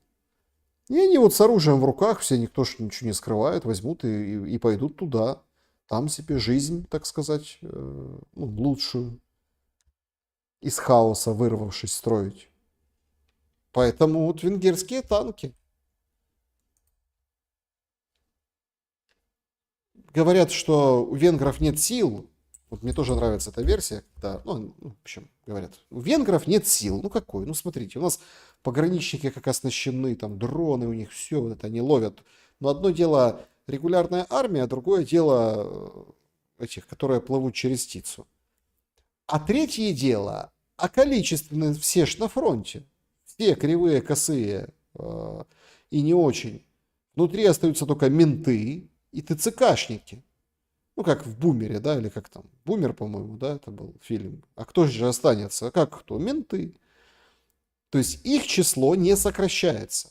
Если бы была задача воевать, у нас не было бы столько в Украине ментов, прокурорских, вот этих всех. Всех бы отправили туда, потому что умеют с оружием, они бы там... И это действительно была бы такая народная война. Был там Степан, милиционер, взял ружье и пошел. Да? Даже против венгерской небольшой, компактной, но армии НАТО, да, вот по этим стандартам, вряд ли они станут с такой сильной. Ополчение какое-то местное возникнет, тероборона развернется и пойдет отбивать границу в случае агрессии Венгрии. Вопрос. Нет, может, конечно, где-нибудь там под Львовом или Ивано-Франковском какое-нибудь там ополчение, конечно, остановит венгерскую армию. А так примерно будет как на тех участках фронта, где не рыли окопы. Я имею в виду юг, да, украинский. Поэтому тут момент такой очень, очень важный, заставляет задуматься. А почему это должно произойти? Или что-то подобное, риск этого, давайте так, риск этого вот все-таки есть. Да потому что выкорчевывают и бесятся просто, куражатся, издеваются над разными людьми в абсолютно такой иезуитский способ. Одесса. Значит, прогулка с собакой закончилась большим скандалом.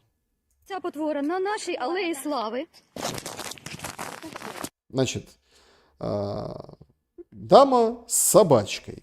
Дама как бы домашним, собачка такая большая. Ее снимает другая дама на мобильный телефон. Говорит, это животное, это тварь, да, вот она здесь вот гуляет по нашей в Одессе аллее славы. Ну, то есть аллея славы там. Ну, опять-таки. Нет, конечно, память, светлая память людям, которые искренне в душевном порыве там шли, положили свои головы, ну, там, за других людей, за свои семьи, встретив войну в 22 году, там, позже и так далее. И сейчас сражаются, несмотря ни на что. Вот мы Стамбул сегодня обсуждаем, да, вот мне вот интересно, а на фронте как вот Стамбул? Ну вот, не знаю, если кто-то смотрит, напишите, пожалуйста, или в предложку, или в чате, вот на фронте. Я имею в виду с украинской стороны, те, которые не просто там, да, вот это там ходят, кошмарят местное население, там где-то глубоко в тылу, или как сегодня новость прошла, я тоже обалдел. Слушайте, вот это Нью-Йорк Таймс пишет. Геймеры со всего мира едут в Украину, чтобы на дронах воевать. Да ёкарный, да ну как вы вот это... Ну, то есть дроны, дроноводы, геймеры, им так прикольно. Ты там приезжаешь, садишься там за сколько-то километров от линии фронта, и вот это вот навычки свои, да, вот это умение, скиллы прорабатываешь. Ну, такая новость сегодня прошла. Вот интересно, на фронте как вот воспринимают вот это все? Только с Путиным можно закончить войну. Путин, выходи, подлый трус. Выходи, Путин. В Стамбуле я тебя жду. Нет, я в Анкару, конечно, приеду, но если ты прилетишь, я сразу полечу. Сразу с Эрдоган предупрежден, мы полетим. А на фронте, там, где тяжело сейчас, где действительно, ну, такие бои и продвижение российской армии. Так вот, одесситка. Нет, вот именно светлая память тем людям, мужественным, там, верившим, да, в страну, им действительно нужно и почет, и уважение.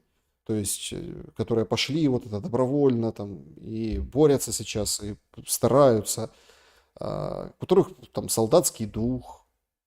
Им большое уважение. Им нужна вот эта память, да, нужна она. Но у нас же всю страну превратили в кладбище. Небесная сотня, этот Майдан, который там с флажками. В каждом городе там такие улицы целые в этих портретах. Понимаете? То есть все города резко стали одной большой, ну не знаю, одними большими поминками, что ли. Не хочется там, ну понятно, что для близких и родных это большая боль, но тем не менее. То есть облик города это уже даже изменило. Майдан уже изменили, уже я не знаю, что нужно, чтобы он вернулся, ну, как корректно вернулся, чтобы вроде как и сохранить там какую-то память, и чтобы это все было и всех устраивало, и никто денег на этом не отмыл. Так вот, в Одессе есть аллея славы. И вот снимает женщина, как прогуливается с собакой. Другая женщина. Та бросается на телефон, потому что, ну, одна ж українською мовою, та по-русски, телефон вибиває із рук. Бачка. І оця потвора тільки що дозволила своїй собаці опісяти. И идет показывать, куда пописала собака. Вот тут квіти.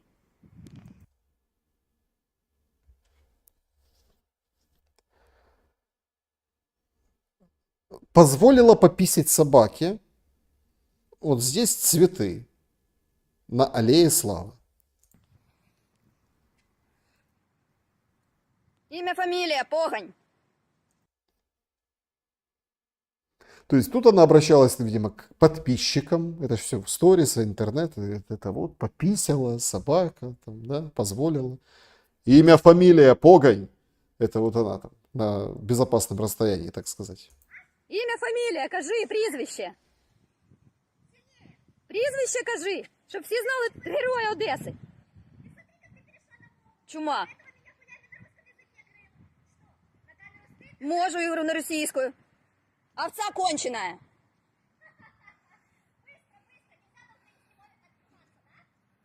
На українській не можна. Да на украинской не получится матюкаться сильно. Ну, там, может просто ругаться. Ой. Ну, это было вот на днях, такая ситуация, вчера, да? Вот только вчера это произошло. Вот это вот опять язык сюда вплели, да? И на утро, как говорится, все проснулись. Вот эта женщина, к ней приходит полиция, протокол составляют. 15 суток. Штраф там, все как положено. Штраф или 15 суток. То есть она понесет прям наказание за то, что позволила своей собачке пописать на цветочки. Так скоро писать негде будет собачкам. Их там с сегодняшнего, по-моему, дня, ну, в Киеве, по крайней мере, отправляют всех в ЦНАПы, там, ну, какая-то процедура, надо регистрировать, да, то есть внутренняя регистрация вот этих собак, кошек по желанию, а собак вот надо регистрировать. Скоро писать негде будет собакам. Ну, негде. Везде, на каждом углу дома будет доска с памятью о герое. Где-то там место, куда прилетела ракета, где-то еще какое-то место, где-то еще какое-то место. И вот в этом всем вот мы живем. То есть, и, ну, понятно, что нельзя писать на аллее славы. Ну, как бы, но вот эта вот мгновенная реакция полиции, конечно, удивляет. Слушайте. Собачка неправильно пописала, 15 суток или крупный штраф. Вообще Украина изменилась, и вот это действительно вот то, с чего я начинал, хотелось бы вот этот мир, перемирие, мы вот готовы, мы вот хотим, ну вот это все, да, то есть Зеленский что декларирует, Путин, приезжай. Ну это какая-то стадия какого-то безумства, такое ощущение. Вот прям стадия какая-то. Потому что, вот я делился у себя в телеграм-канале, вполне серьезно есть слухи, ну, там публикуют большие паблики, которые светскую жизнь освещают, что вот это вот Алхим, о которой я рассказывал раньше, ну, вот эта блогерша, которая слушает русские песни, у которой стал такой, вырисовался конфликт с Мандзюк, там, тоже блогерша, еще там другими блогершами, украинскоязычными. На нее прям санкции готовы ввести. Санкции за то, что она мало того, что, скажем так, не прогнулась, она и продолжает слушать русские треки, она продолжает посылать всех по-украински під 3 чорти, да, далеко и подальше посылать всех, которые запрещают ей там слушать чего-то, говорить по-русски. Но это видео, конечно, на нем я хотел бы закончить основную часть шума. Это, конечно, клініка. Ну що, серія номер 2. Що тут у нас? Лермонтов, смітник. Достоєвський. Що ж воно тут писало? Преступлення і наказання. Преступлення є, де наказання? Веземо макулатуру. Ось мішки стоять. Чехов, на якому виросли терористи, що потім нашим журналістам виколюють очі і ріжуть трахеї. Лермонтов, Чехов, на котором выросли террористы, которые нашим журналистам глаза выкалывают. То есть это она собрала в доме, это частный сектор, дом, записала это на камеру, да, как она расправляется с книгами на макулатуру. Пушкін, Олександр Гарматний по-нашому. Гармата это пушка по-украински, поэтому гарматный по-нашему. То есть смітник, в мусорник. Смітник, падло, йди. Оце все смітник Пушкін. Чехов. Як же без Чехова? Туди ж. Це рвемо, ці книжки, тратимо свій дорогоцінний час. Щоб це падло, оцих от їх не розпространяв по світу, щоб воно не розповсюджувалось по нашій Україні, щоб їх не читали всякі гниди. Мы это вот тратим время свое, вот это занимаемся вот этим с ненавистью, вот это все делаем. Знаете почему? Чтобы оно не распространялось по нашей Украине. Чтобы вот эти все гниды всякие не читали. Чехова. Гниды Чехова, чтоб не читали. Нема ніяких Чехов. А тут що Чехов? Так, 3 вішки вже є, зараз ще 2. Руки не доходили, зараз дійшли. Прощай, Саша, прощай. Нікому ти не потрібне. Це барахло. І спалить же ж не згорить, але краще здати макулатуру, хай піде в діло. Кучка невеличка.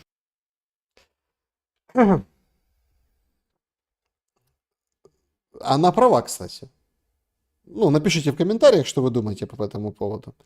Много писала там в чате в Телеграм, и делилась этим видео, чтобы не читали всякие гниды Чехова. А она права. А если сжечь, то оно не сгорит. Вот в этом она права. В единственном за все это видео, это идиотское, да, безобразное, тупое видео, которое она сняла, она права только в одном, что оно не сгорит, даже вот если вот начать сжечь, оно не сгорит. Пепел не там. Пепел это вот это, то, что вот сейчас это продуцируют. Ну, показывают, снимают этот контент. Вот это пепел. Вот это он и есть. Пепел в мозгах. И, ну, это просто какое-то безумие. То есть, опять-таки, в чем же задача? Да? Извините, что это все так видят и обсуждают, но я предлагаю просто пошуметь на этот счет. Понимаете? В чем задача? То есть, ты берешь и рвешь их. Что ты? Ну, то есть, есть разные случаи. Разные абсолютно. Да, спасибо большое, Анна Салам. Третье сообщение пользователя в суперчате. Спасибо большое за поддержку. Видите, я так увлекся сегодняшним шумом. Спасибо большое за то, что поддерживаете каналы. И суперстикеры, суперчаты. Большое спасибо. То есть, в чем посыл, да? И почему я хочу, чтобы вы это тоже прокомментировали в комментариях вот к этому шуму. То есть, есть разные ситуации. Есть ситуации, когда, ну, правда, люди сдают библиотеки. Переезды там, или, например, там, ну, вот некуда, вот надо уехать, и оно все там сгниет, или что-то произойдет. Ну, разное бывает. Я не ханжа в этом отношении, я не буду тут сокрушаться, что вот книги, тяжелые книги. Аноним, спасибо большое за поддержку. Короче, то есть, бывают ситуации, что нужно очень много книг, ну вот оставшихся после, там еще старых, бывают хранения неправильная книга, ну там, ну в общем, надо от них избавиться, да? И правда, люди берут, собирают книги, в Советском Союзе так постоянно было, пионеров этих, да, вот там ненужные книги, или там прочитанные, или шибко старые, которые уже непонятно о чем, никакой ценности не представляют, отдавали в макулатуру. Ну, просто брали и отдавали в макулатуру. В пунктах приема сбора макулатуры, даже в мое время, то есть, да, когда мы тоже собирали макулатуру, всегда можно было там плюс-минус нормальные книги, ну, где-то оставить. Или в подъездах была мода, я помню, вот этот буккроссинг.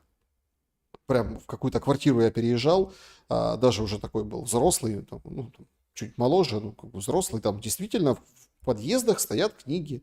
Ты подходишь, книгу берешь, там, почитал, положил назад, там, или там передал кому-то. Движение такое до войны было модное, и где-то там оно остается по разным странам модное, что в кафе оставляют книги, там, меняются книгами. И она, книга эта вся гуляет, да, вот это. Кто читает, кто читает, кто не читает, кто не читает. Но на пунктах приема макулатуры ты тоже, в принципе, можешь, их сразу не уничтожают, ну, или не перерабатывают. Все равно можно там тоже найти какие-то книги. Была так. Но она своими пакшами, ну, это руками вот этими, да, она их делает непригодными к повторному использованию на камеру, демонстрируя свой идиотизм, упоротость и откровенную тупость, приводя каких-то людей, которые там кому-то когда-то выкалывали глаза. Нет, дурных хватает. Пропаганды тоже много, и дурости много, и военных преступлений много. Всего этого много. Трагедий великая масса. Может, действительно у человека там что-то перемкнуло, кто-то умер, кто-то психанула, и вот это вот обозлилась на все, на весь белый свет, и вот решила, ну вот на книгам отомстить, да? Но, понимаете, есть же много там способов, разные там шоу уже психологические там, или с психологическими элементами люди смотрят.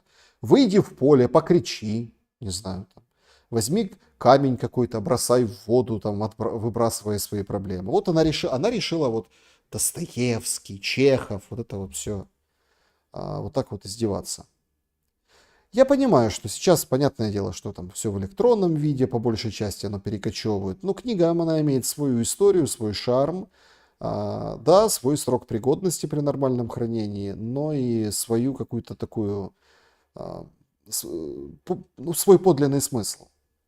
И она здесь отказалась не от русского языка.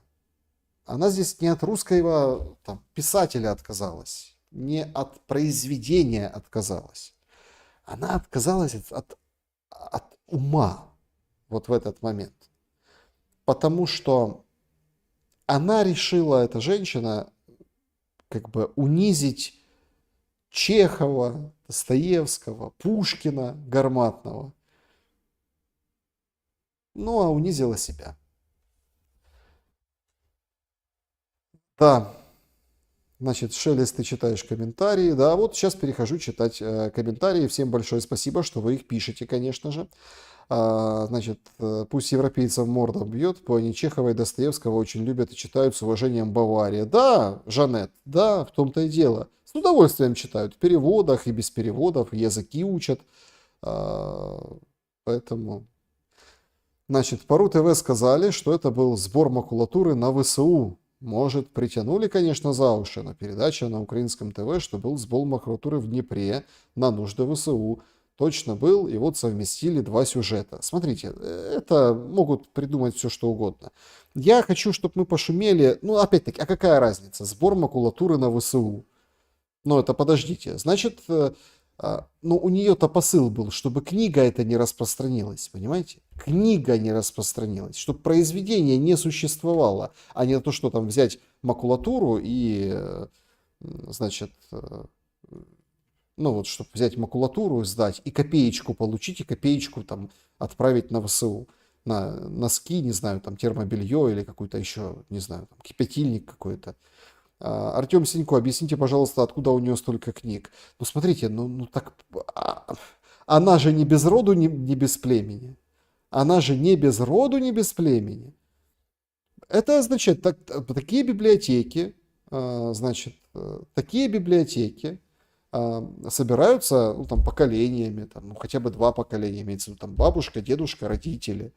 Это была мода такая, это были такие большие, у кого побольше, у кого поменьше, мода была на книги, вот эти, которые она рвала, потому что она рвала серии, ну, многотомники, сборники сочинений, да, серийные, поэтому это точно, их дарили, их покупали, за ними гонялись, это был там определенный период, это был дефицит, там именно такой сборник, ну, там, я помню, там, ну, визуально помню, сейчас, понятно, этого нет.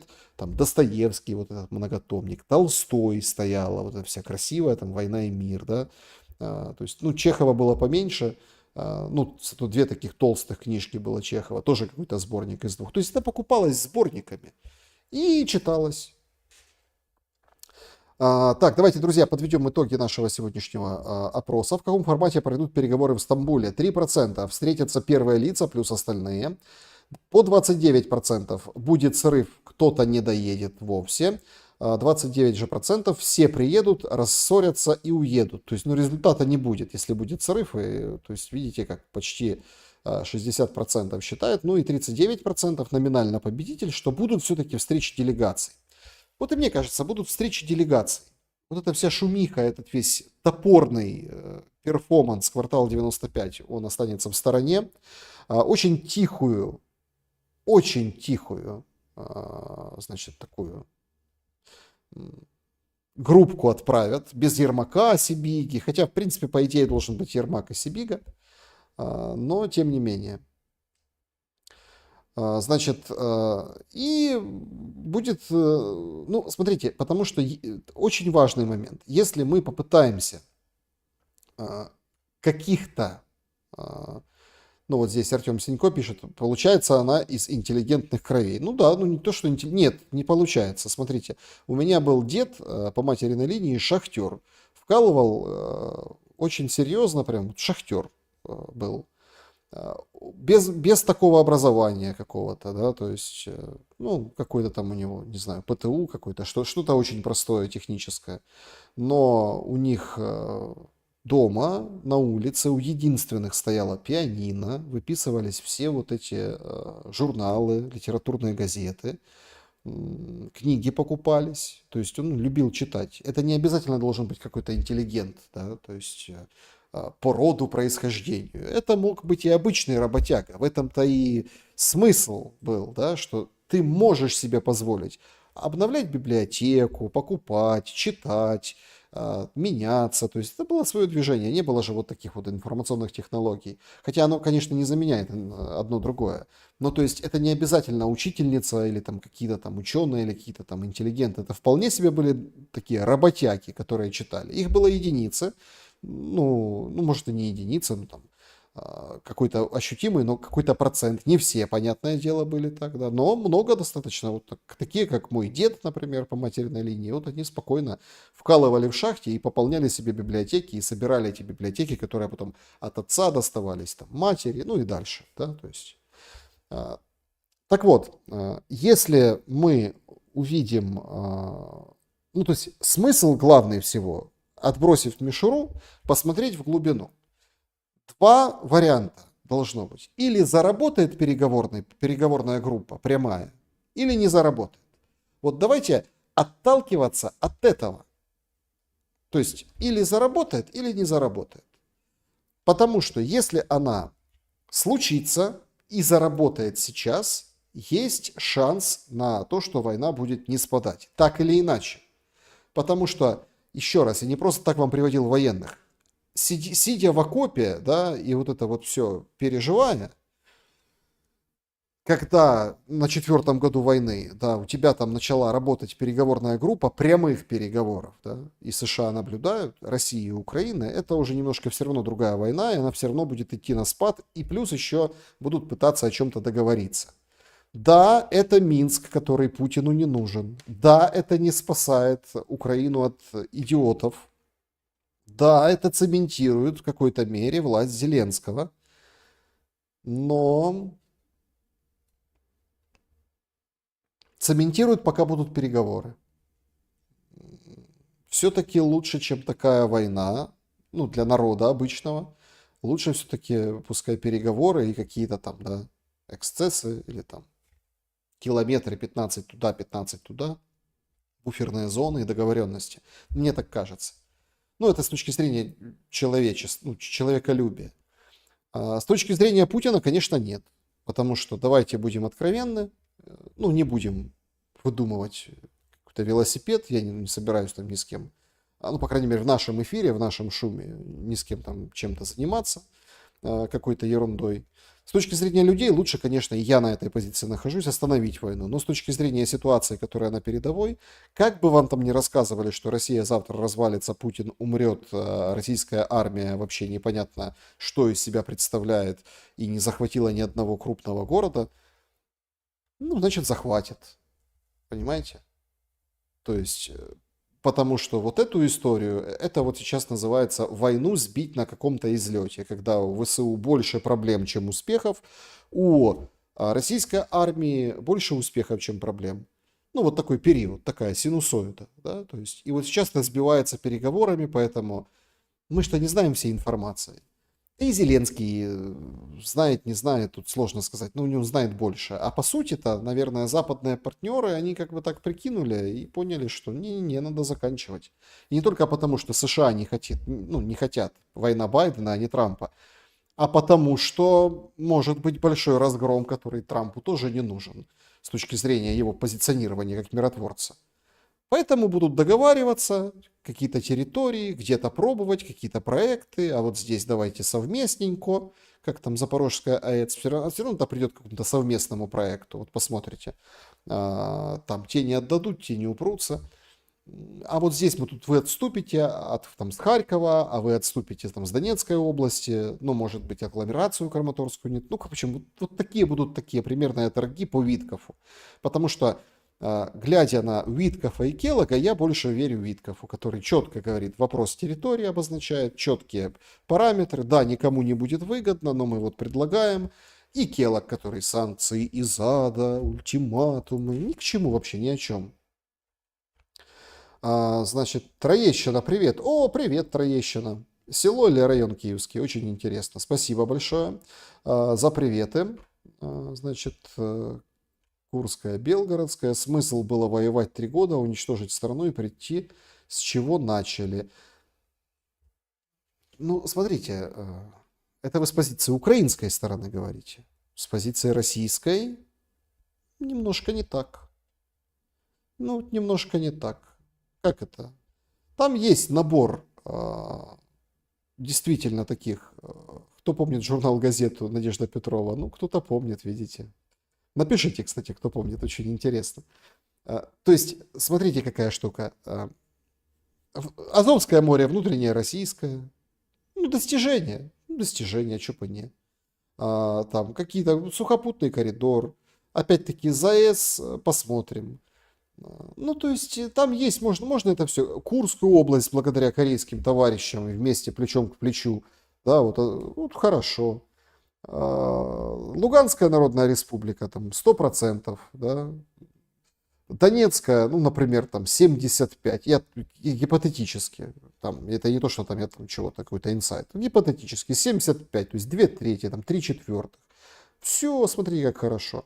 Тут решили вот так, ну, вот решили вот так. И будет, например, там и Запорожская, Херсонская области у России, ну и как-то там переименуют чего-то где-то в Украине или также оставят и в Украине, и в России. И, в принципе, Путину есть что предъявить, а вот Зеленскому нечего. Поэтому вот эти все мансы, маневры, а Путин приезжает, и не приедешь, ты меня боишься. Вот как-то так. Угу. Так, друзья, нас 19 тысяч. Я всех призываю поставить лайк. И давайте еще вопросы. Я, кстати, постоянно как-то так вот тихонечко забываю, значит, о клубе зрителей, что делаю достаточно... О клубе зрителей и предложки. Давайте немножко туда заглянем, да, и каким-то образом попробуем пообщаться еще и с ним, с клубом и с предложкой. Кстати, друзья, пользуйтесь предложкой. Ну, в телеграм-канале, я думаю, что это нужно. Значит, да, хорошие отзывы вы мне пишете. Вот там Людмила Шильцина пишет.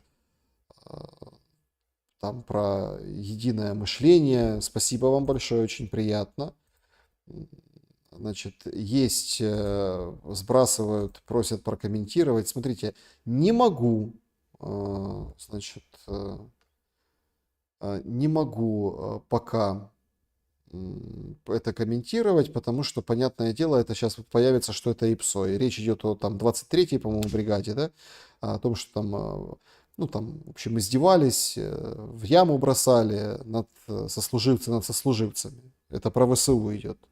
Быстренько, я прям вижу, это прям склепали, быстренько запустили с российской стороны про каких-то бои гладиаторские вот эти все. То есть сейчас начинают вот в это играть.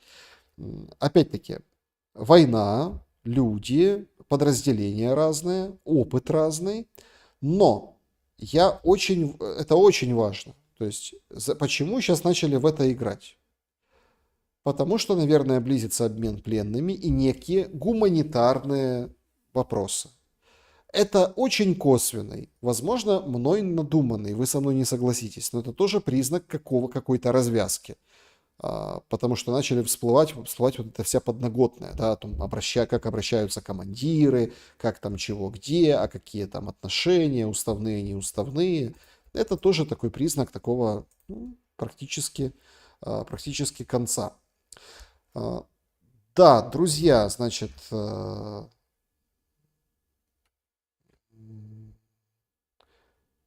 Шелеста совесть в холодильнике лежит. Да, вместе с Путиным, а холодильник на Валдае. Да, вот как-то так. Интересно, Зеленский в костюме приедет к Эрдогану? Да нет, ну он надевает вот это же, вот это черненькое полу. Ну, то есть не сильно отходя от стиля. Мне кажется, в этом приедет. Значит, Саша, кто-то кидал разрешение на сумасшествие, типа сжигания книг, что-то смутно напоминает историческую аллюзию нацистскую времен Второй мировой. Да и многие там уничтожали книги, не только нацисты. Это кощунство, ужас и безумие, но это все от лукавого на самом деле. А потом, вот смотрите, мы же не понимаем глобальных последствий. А потому что о глобальном никто не рассказывал, к большому сожалению. Ни в школах, редко в университетах, может, какие-то хорошие преподаватели, ни в дальнейшей там после образования тоже никто не рассказывал, никто не просвещал, нет каких-то просветителей. А потом мы сталкиваемся, даже с исключительно такой научного подхода, сталкиваемся с тем, что у нас белые пятна в истории. И найдется какой-нибудь идиот, который чего-нибудь прокомментирует, это где-то останется, а на самом деле все было не так. И этого идиота будут учить в школе. А потом будут складывать и подгонять под какие-то теории, рамки, подгонять под какие-то идеологии, подгонять еще под что-то.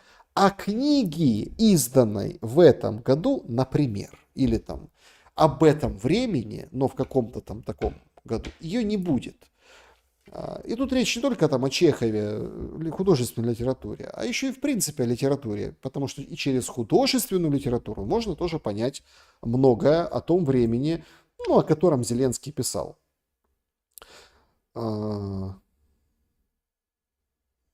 Значит, уважаемый Александр, говорят по материнской линии, вы как журналист должны это знать с уважением. Алла Масыскук. Алла. Так это ж евреи вроде как по этой линии, по материнской, говорят, кто они по национальности. Вроде как не русские. Ну, это я так слышал, не знаю, там по материнской линии. Мне кажется, так. Других национальностей это как бы не касается, Алла. Вопрос. Зеленский на возможной встрече с Путиным будет вести себя достойно и прилично, пожмет руку Путину, не будет орать и истерить. Значит, смотрите, встречи, скорее всего, не будет. Я очень маленький процент даю, что Путин вообще поедет. Это, смотрите, и то я этот процент даю, что это, такие договоренности с американскими, такие прям какие-то, вот это вот прям что-то такое глобальное, не знаю, правда, на Марс вместе полетят, или там, не знаю, там, Арктику всю переделят друг с другом. Или там, вот что-то, или какие-то такие инвестиции, такие прям какие-то действительно задачи будут, да. И шкурные, и такие мировоззренческие или технологические прорывы, что ни у кого в мире там чего-то не будет. Условно какой-то, давайте так, машины времени, например, да, или там, не знаю, или там телепорта, перемещения там, раз, ты уже здесь был, а тут по координатам ты уже здесь. Нам же рассказывают о том, что и с инопланетянами Трамп, Вась-Вась, Евгений Караси, он вообще собирается Марс колонизировать, говорит, скоро все будет. То есть, такого футуризма добавим немножко. То есть, это настолько должна быть такая что-то передовое или настолько дорогое и ценное, что вот этот приедет Путин и согласится вот в этом всем поучаствовать и Зеленского, так сказать, своим присутствием осветить на следующий срок и вообще, в принципе, всему миру еще раз вот это, показать, что он решает, да. Это вот что-то должно быть несусветно большое, мне кажется, от американцев.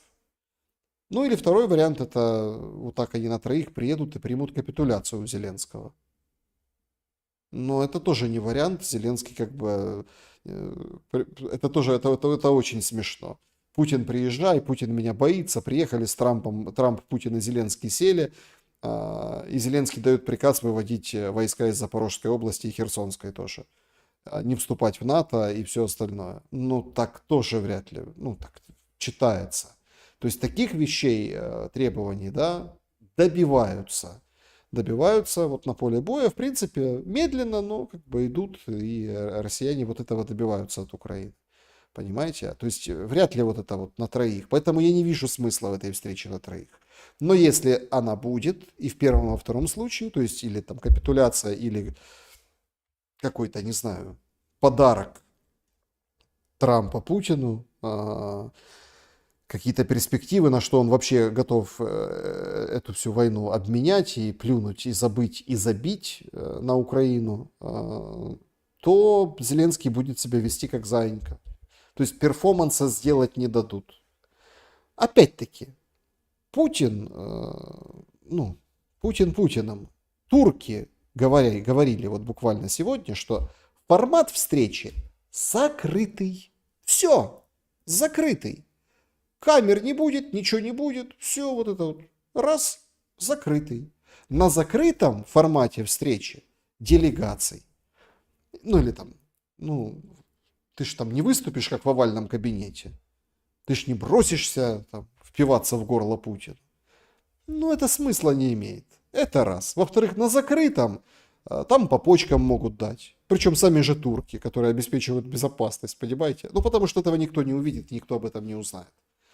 То есть тут логика должна быть. Нет, конечно, всех покажут. Приехала одна делегация, приехала вторая. Рукопожатий, думаю, не будет. Мне так кажется.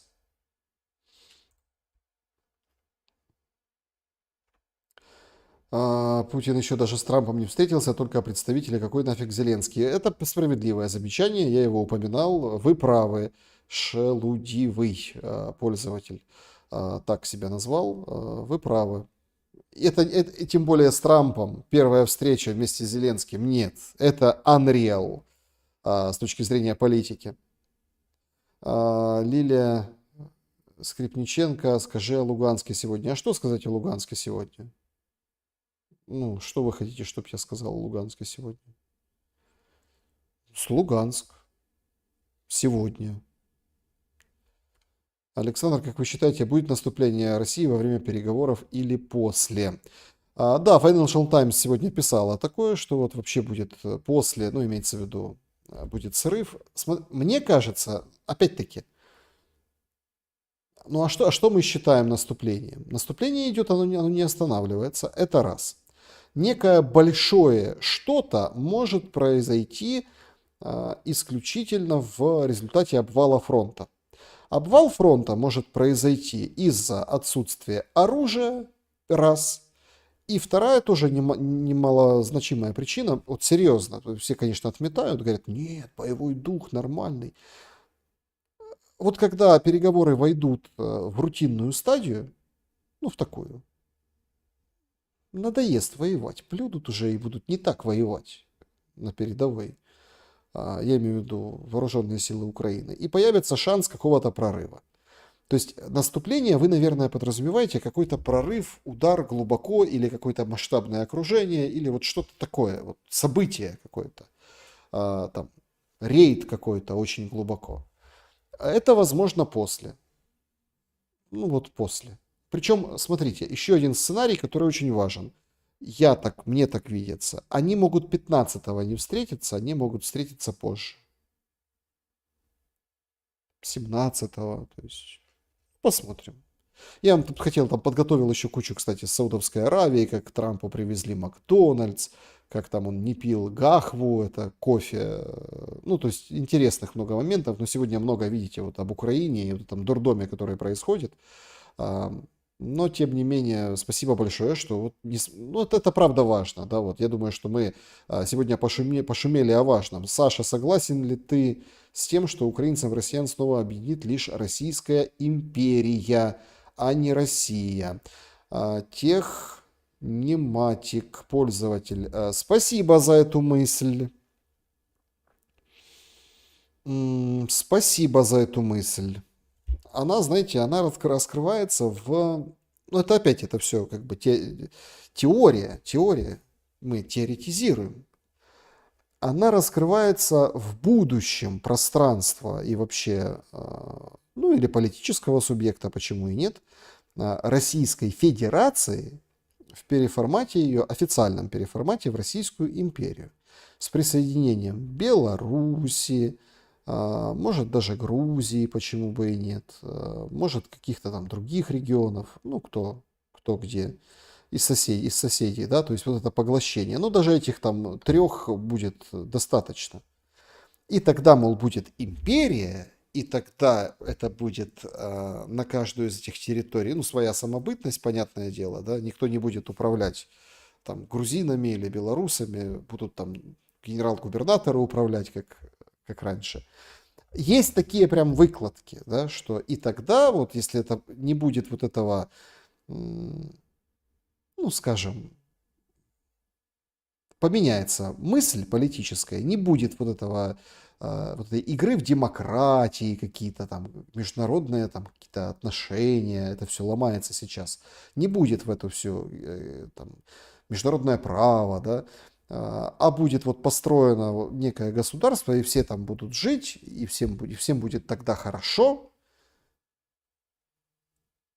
Возможно, это и будет, но это перспектива лет, по моим прикидкам, опять-таки неточным, лет 70, 80.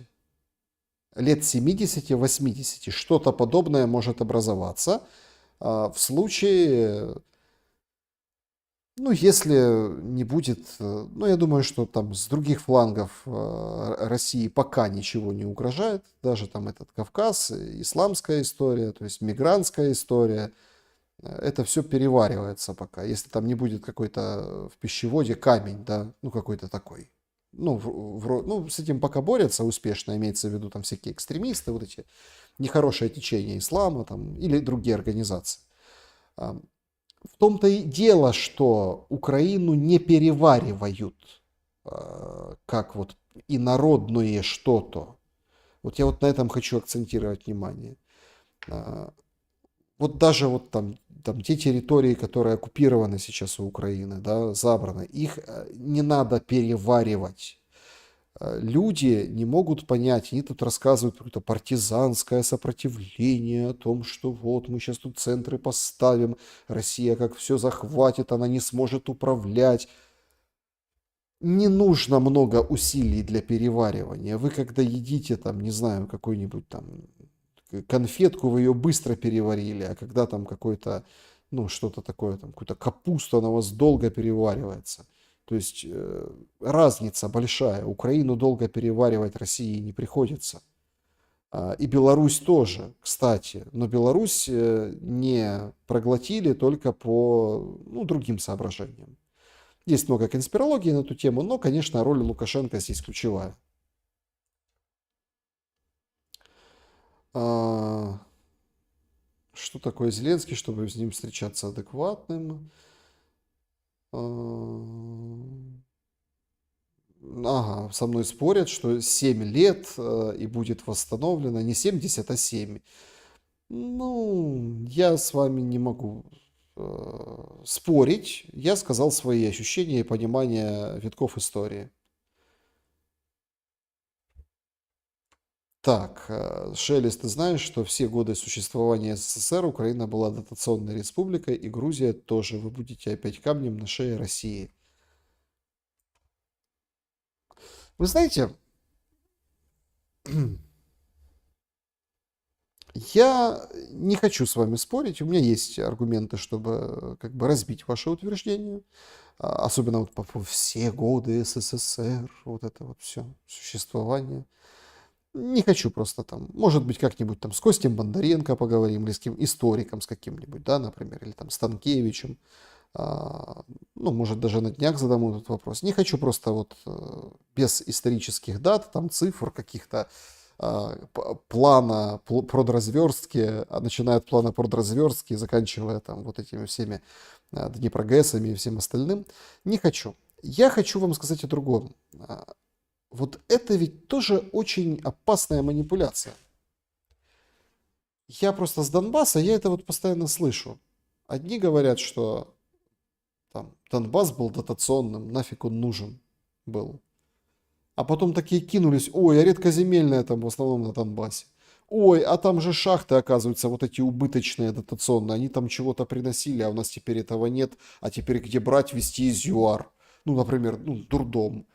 А потом как-то все кинулись, слушайте, так не такие, что дотационные были, да, нормально, то есть все было, то если там, с экономикой, то первые, допустим, годы, когда произошло, ну, такое большое отражение Донбасса, да, то есть все глянули, ой, да нет, оказывается плохо без Донецка там, да.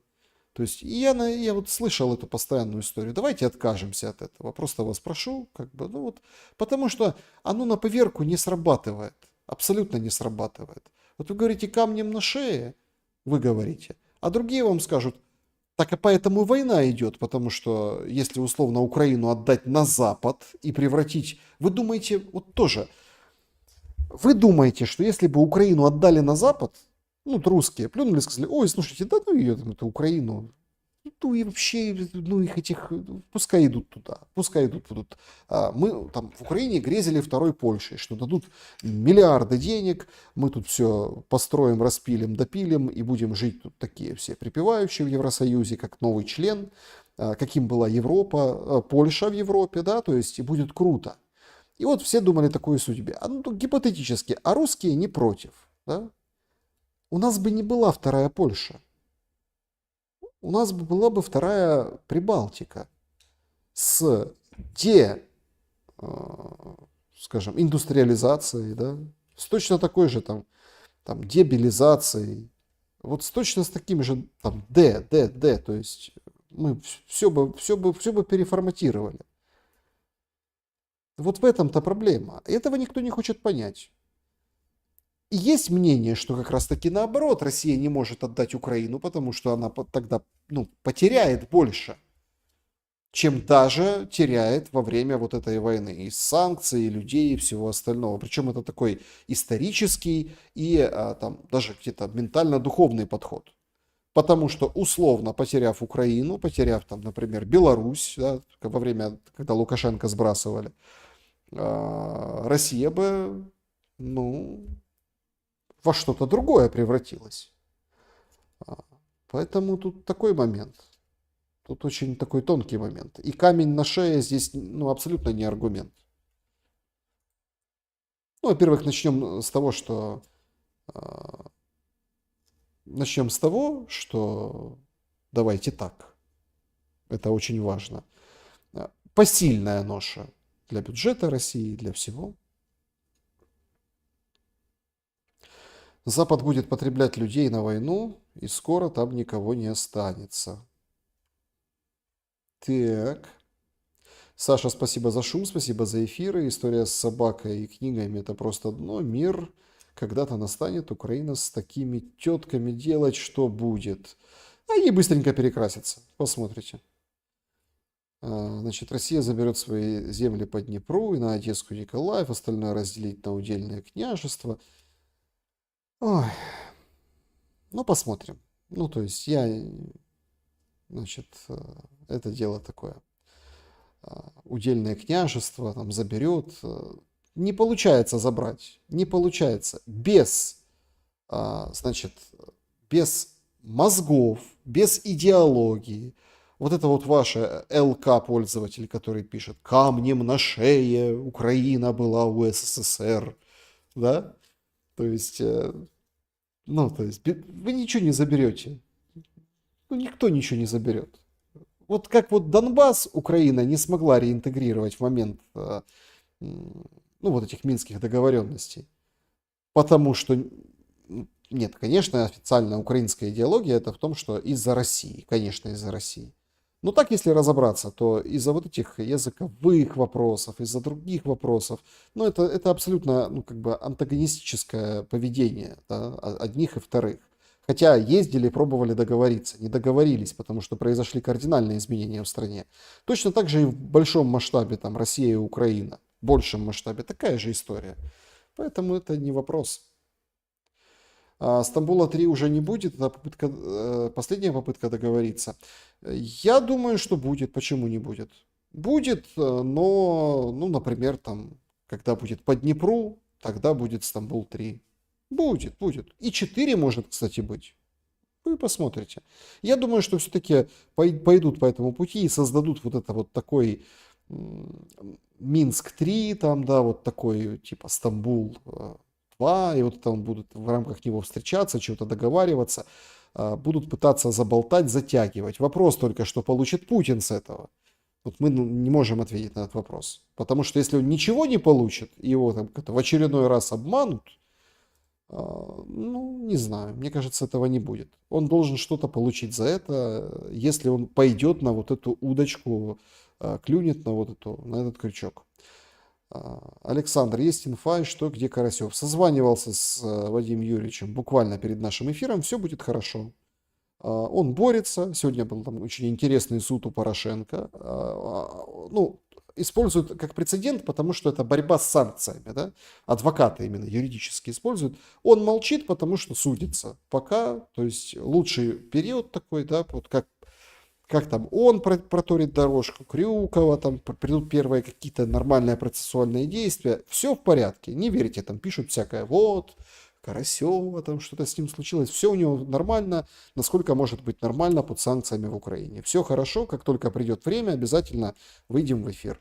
Ну вот так, и приветы, конечно, всей замечательной аудитории просил передавать. Так, друзья, 23:12, затянули изрядно. Влад, вы звезда у Соловьева на передаче. Прям я? Чё себе? Гонорар пускай шлет. Спасибо всем большое, друзья. На самом деле, я очень благодарен за то, что этот вечер мы провели с нами. Да, вот опять затесался Зеленский с этим выражением лица. Ну, так бывает. Надо, наверное, его убрать. Давайте уберем. Смотрите, очень интересный будет завтрашний день. Не менее интереснее будет послезавтрашний. Хотя мне что подсказывает, что послезавтра уже ничего интересного не будет. Всем уже будет все понятно. Кто летит, кто не летит. Кто летит просто кивнуть, кто поздороваться, а кто не прилетит. Но в любом случае я очень благодарен за то, что и сегодня мы хорошо пошумели. Всем добра и света.